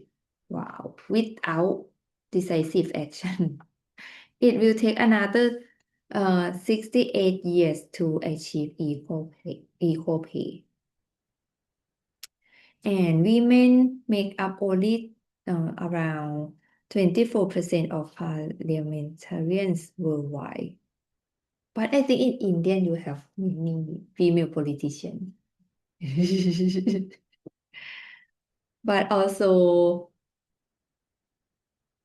disadvantage like norms towards female too. That's a bit contrast. No? Okay. Women continue to do 2.6 times the unpaid care and domestic work than men do. In 39 countries, daughters and sons still do not have equal inherit rights. And this is about gender norm. Gender norm define the limits of acceptable behavior. Suitable masculine and feminine behavior.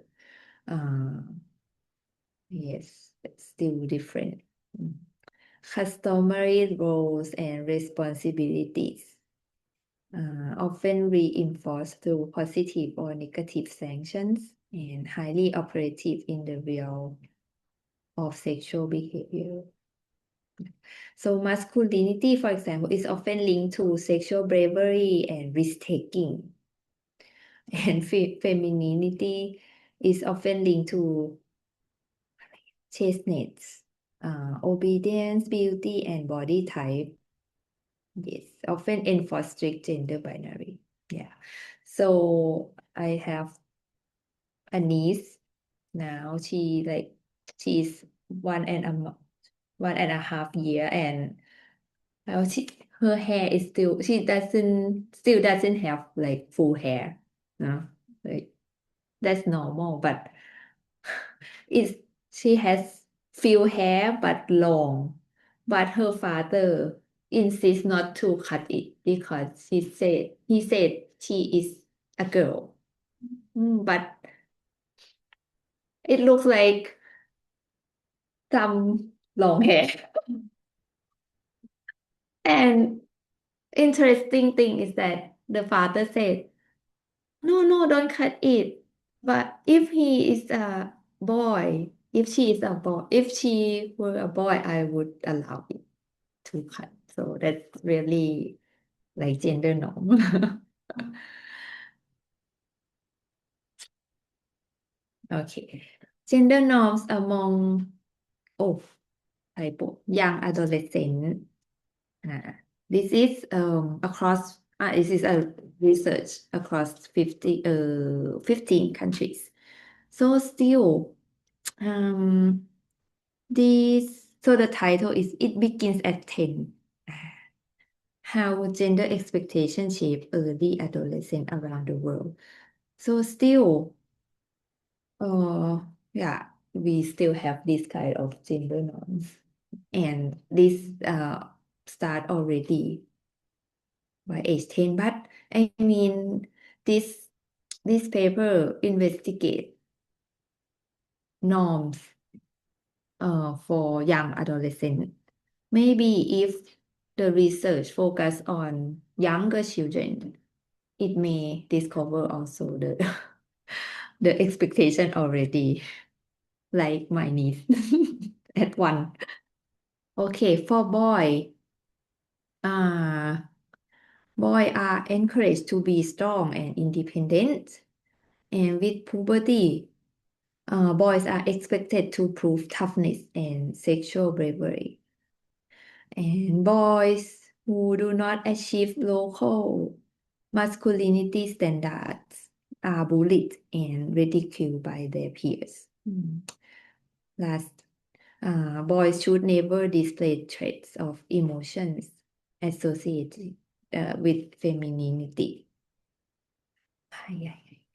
Okay, and for girls are seen as vulnerable and in need of protection, held responsible for attracting male attention. Yeah, you might not. I won't believe if I don't see the paper, but still, people across many countries have this expectation. Girls who transgress local norm and sexual propriety are shamed and severely sanctioned. Concerns about female sexuality and reputational risk lead parents to tightly control their daughters' behavior and freedom of movement.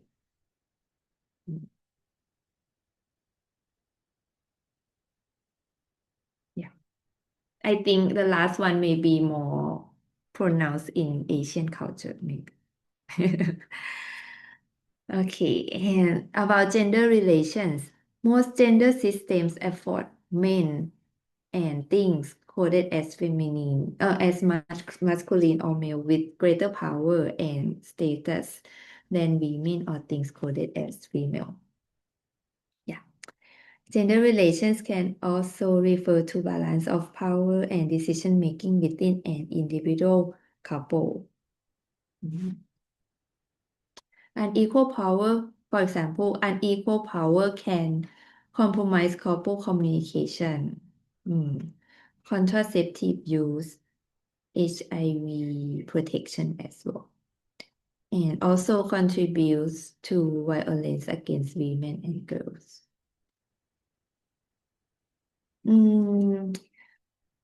Yeah, as I said, because it's an abstract concept, the paper in this kind of research use a lot framework. So here, sex is determined by birth, right? And then, but you have gender system. This is structural and social determinants of health, but focus on gender. So, gender system will determine norm towards you and determine your power, in the community and institution and society.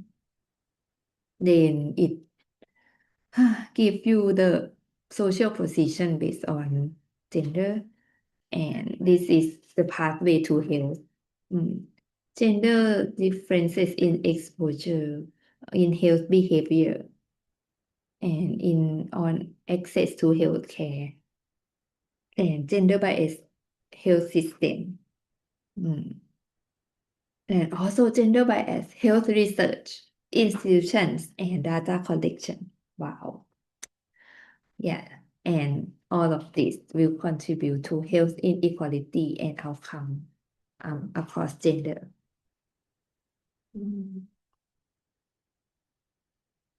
Okay, in accessing care, why do the research say that? So, firstly, you might have internalized gender norms to go to see doctor. In times of scarcity, women undervalue their own health to prioritize health of other family members. Or you have masculinity norms, toughness and independence can determine from seeking care as well. Okay, and it might due to lack of decision maker. For example, in Pakistan, a 1% increase in women's decision-making power correlated with a 10 percentage point increase in their use of maternal health service. And it might due to resource inequalities or purchasing power. In a sample of 65 developing countries, cost was repeatedly identified as a factor hampering women's ability to access care. Another reasons can be shame, stigma, and fear of retribution. Okay, and what is gender bias health system? Provider bias in diagnosis and care. For example, less aggressive cardiovascular treatment for women, all along the diagnosis to care continuum, or underdiagnosis of TB in women and depressions in men linked to gender stereotyping by providers.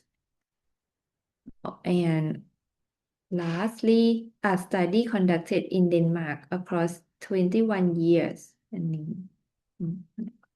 across 21 years show that women were diagnosed later than men for more than 700 diseases. Okay, and gender bias health systems, for example, career advancement and pay and publishing. Oh, okay. In the UK, female doctors earn 40% less than their male counterparts. Lancet Nature and Science issue an acknowledgement about lack of female authors and reviewers. Lastly, for years, Tokyo Medical University manipulated women's admission test scores and rankings to keep women out.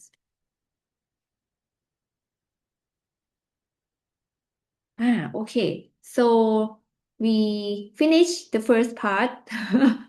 Social determinants of health, just the overview. No. And then, okay. So we have example, like I said, but how we can measure social determinants, that's very challenging.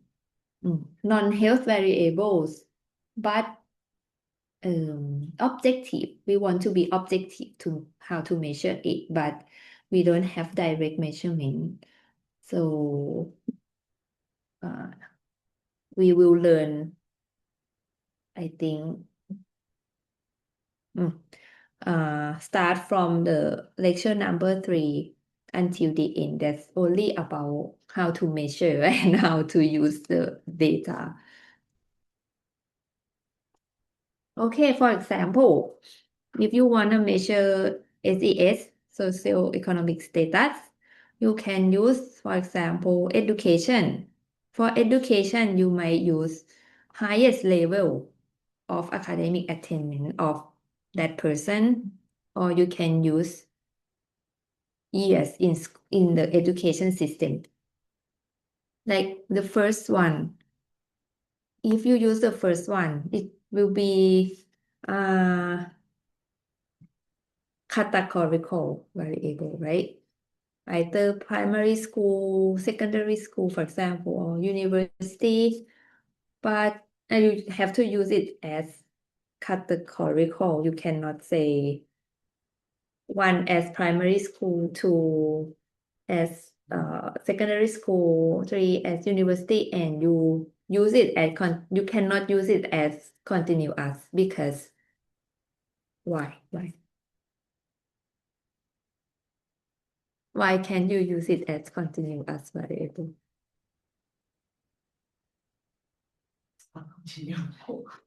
Why is it not continuous? I will tell Ajahn Tai if you cannot answer.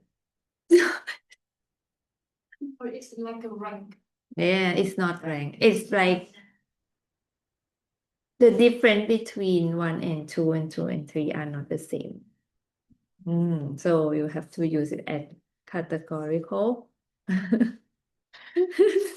But you can, if you want to have your education variable as continuous, you can use years in school because it's the number of year is the same. It's continuous.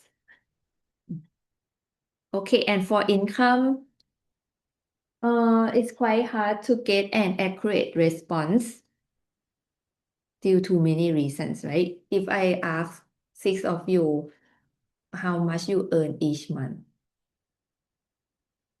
not all of you will tell me the truth. Due to many reasons. First, maybe you have many sources of income that you lose track and you just don't know how much you earn.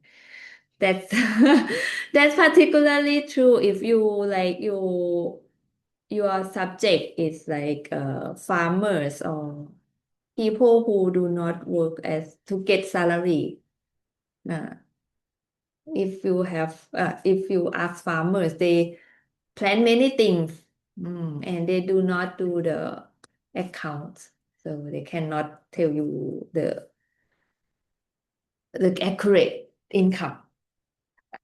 Other reason can be, you just might not want to tell people how rich you are. Yeah? So the researchers come up with using brackets.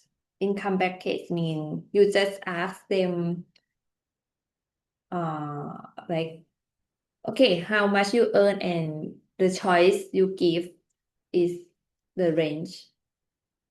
Like 10,000 baht to 20 the first one less than 10,000 baht.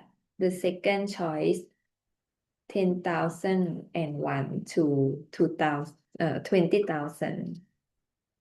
So that people can just choose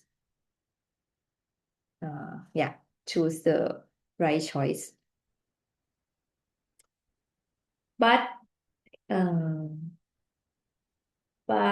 the disadvantage is that of course you don't know exactly, but maybe it's better than to get the like untruth income.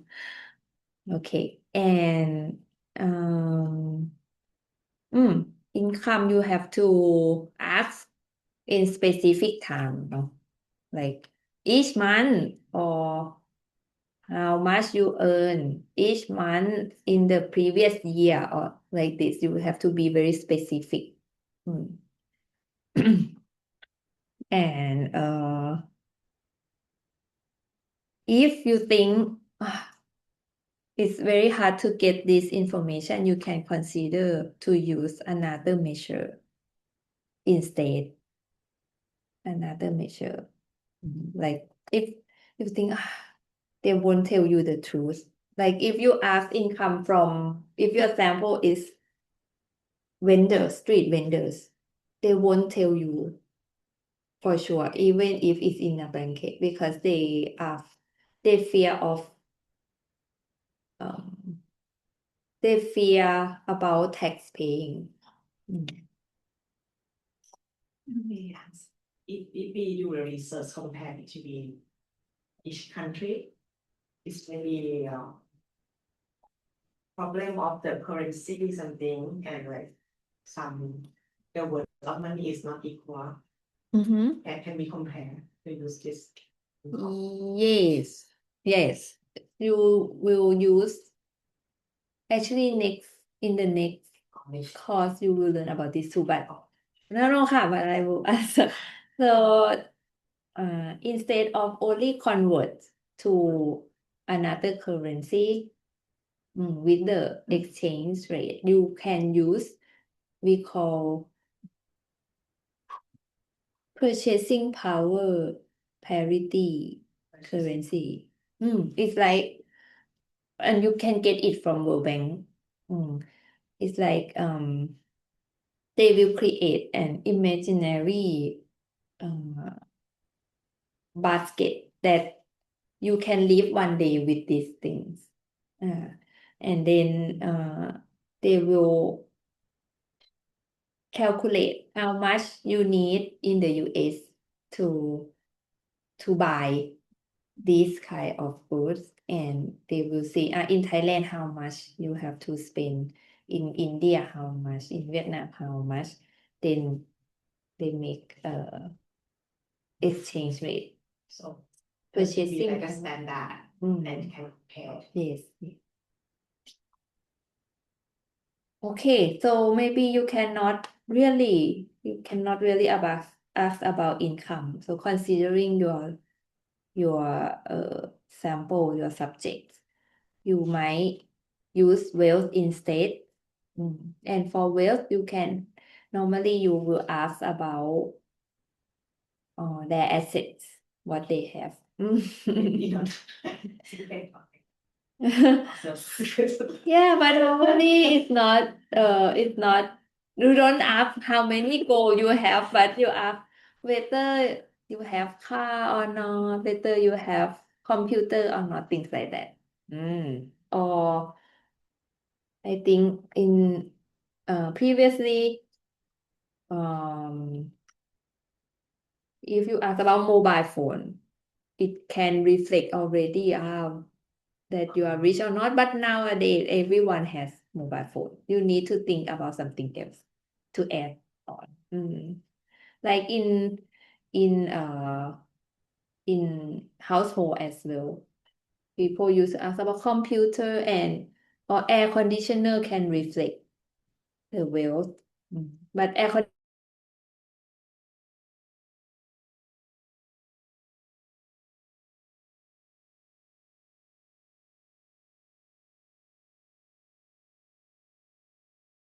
yeah, that is good too. You can ask about that too, but that's tricky as well. Because you have to be very specific, like debt, you mean debt to institutions, or if you borrow money from your friends, whether it's debt or not. Okay, and you can ask about occupation, can be open-ended. And then firstly, you can use open-ended and try to group and code, and later on you use like a categories. You can give categories for people can choose, so you don't have to read all the responses. Okay, you can group, and occupation can be used as a proxy for social class. And you can ask about consumption, because if people don't review about income, you can ask how much they consume, and it can be a proxy for income as well. Because but based on the assumption that when people earn more, they consume more. Okay.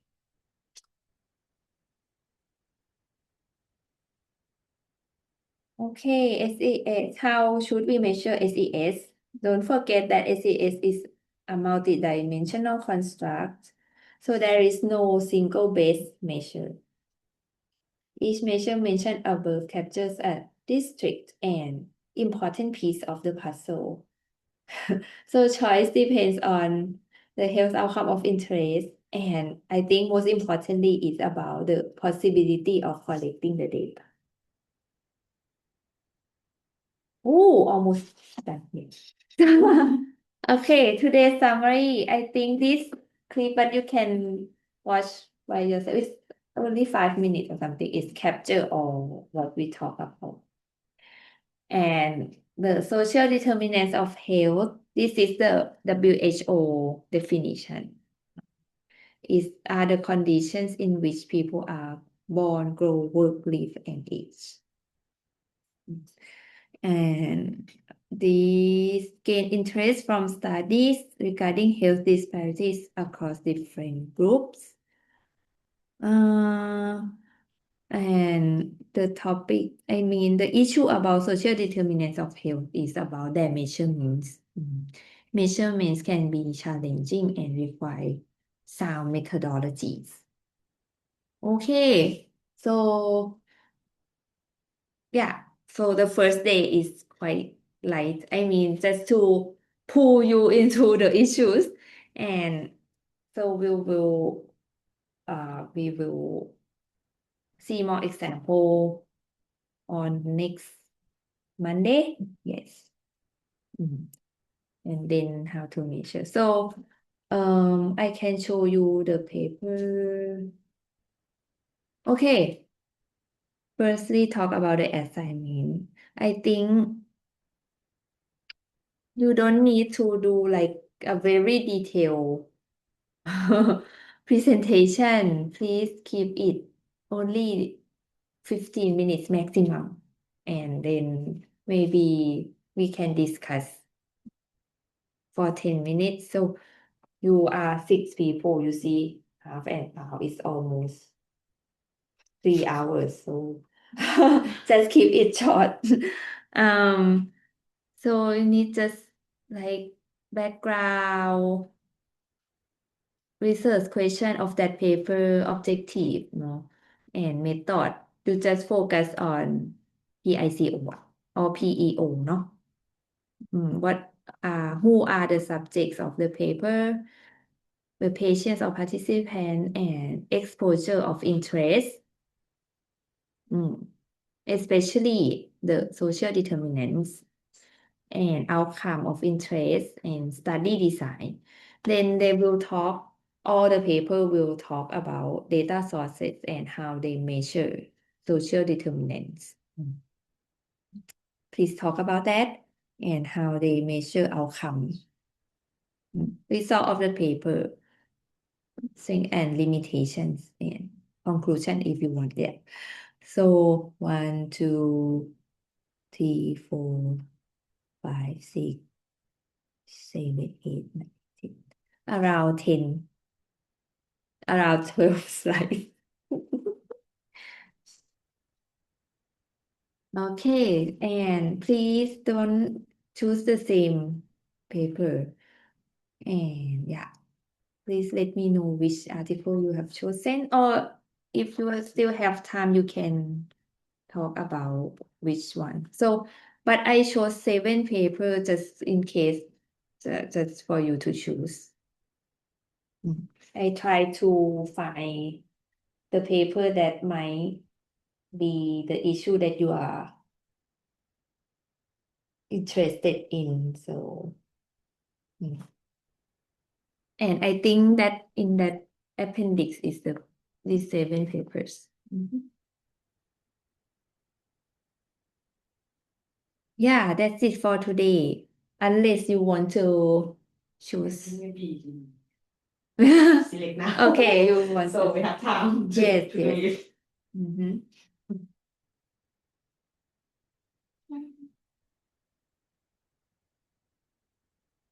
We have relation. That might be เลือกก่อนเลย Okay, thank you. Which one? We have irritation. Number Number 2. May I choose best fit? I choose number 7. I choose number 6. okay. เดี๋ยวนะ เอาตัว อาจารย์ชื่ออะไรนะคะ นักพศกรค่ะ นั่นให้เขียนนภัสกรเลยใช่ไหมคะนภัสกรเลขไหนเหรอคะ นะ two ค่ะ อาจารย์นภัสกรนี่ภาษาอะไร นี่คือมองไม่เห็นเลยนะ นะคะตัวก่อน นะภาษากรค่ะ เอาตัวเอง อุไรวัน number 4 วันnumber 4 จริงๆแอบถามไอ จะเลือกมาตาม I ask Momo ใช่ไหม about the topic ตามคิว about the topic people yeah the topic that you guys work on what else เสี่ยวลุย number 7 yes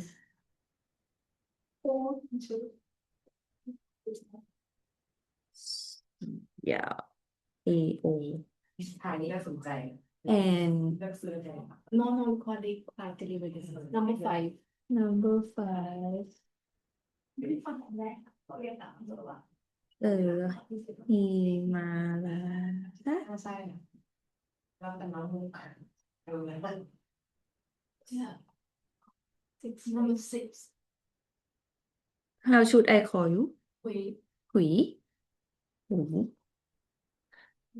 เหลือสองปี โอเวอร์ของเขา โม่2 topic ไม่ถามโมโม I didn't ask โมโมโมโม เขาเป็นดิบกับเราไงอันนี้เหรอ โมโมชื่ออะไรชื่อธีรวัฒน์โอเค everyone happy โอเค no one สุภาลีโน โอเค no one อย่างยาว Okay, thank you so much. That's it for today. Thank you. Oh, I have the last slide. Thank you for your attention. Okay. We begin lightly at the we begin next Monday. Again, don't overdo it,นะคะ. I know. Another course is which one that you have now? Oh. And you had it yesterday already, or start tomorrow? Tomorrow. Advanced statistics. For the assignment, we submit only the slide, right? Yes. Instead of another document. Just the slide that we. Yes. Oh, you want to have another?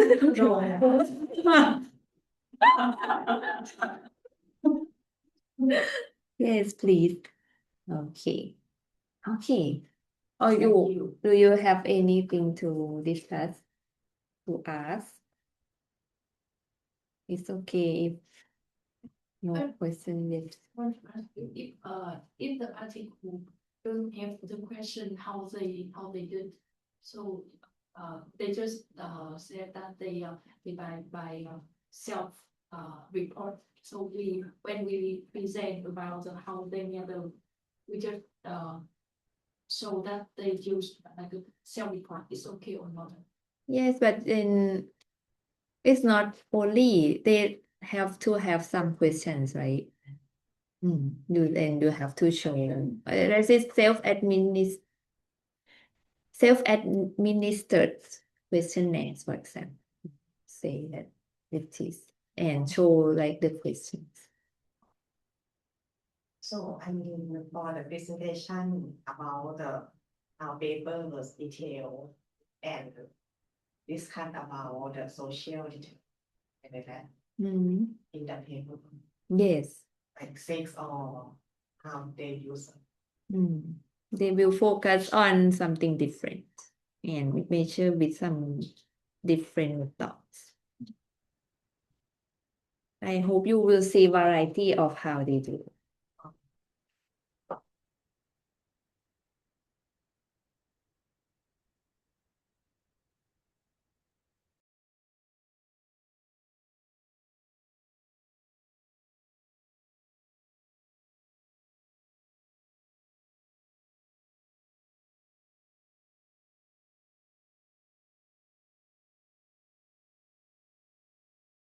You will see many techniques in that paper.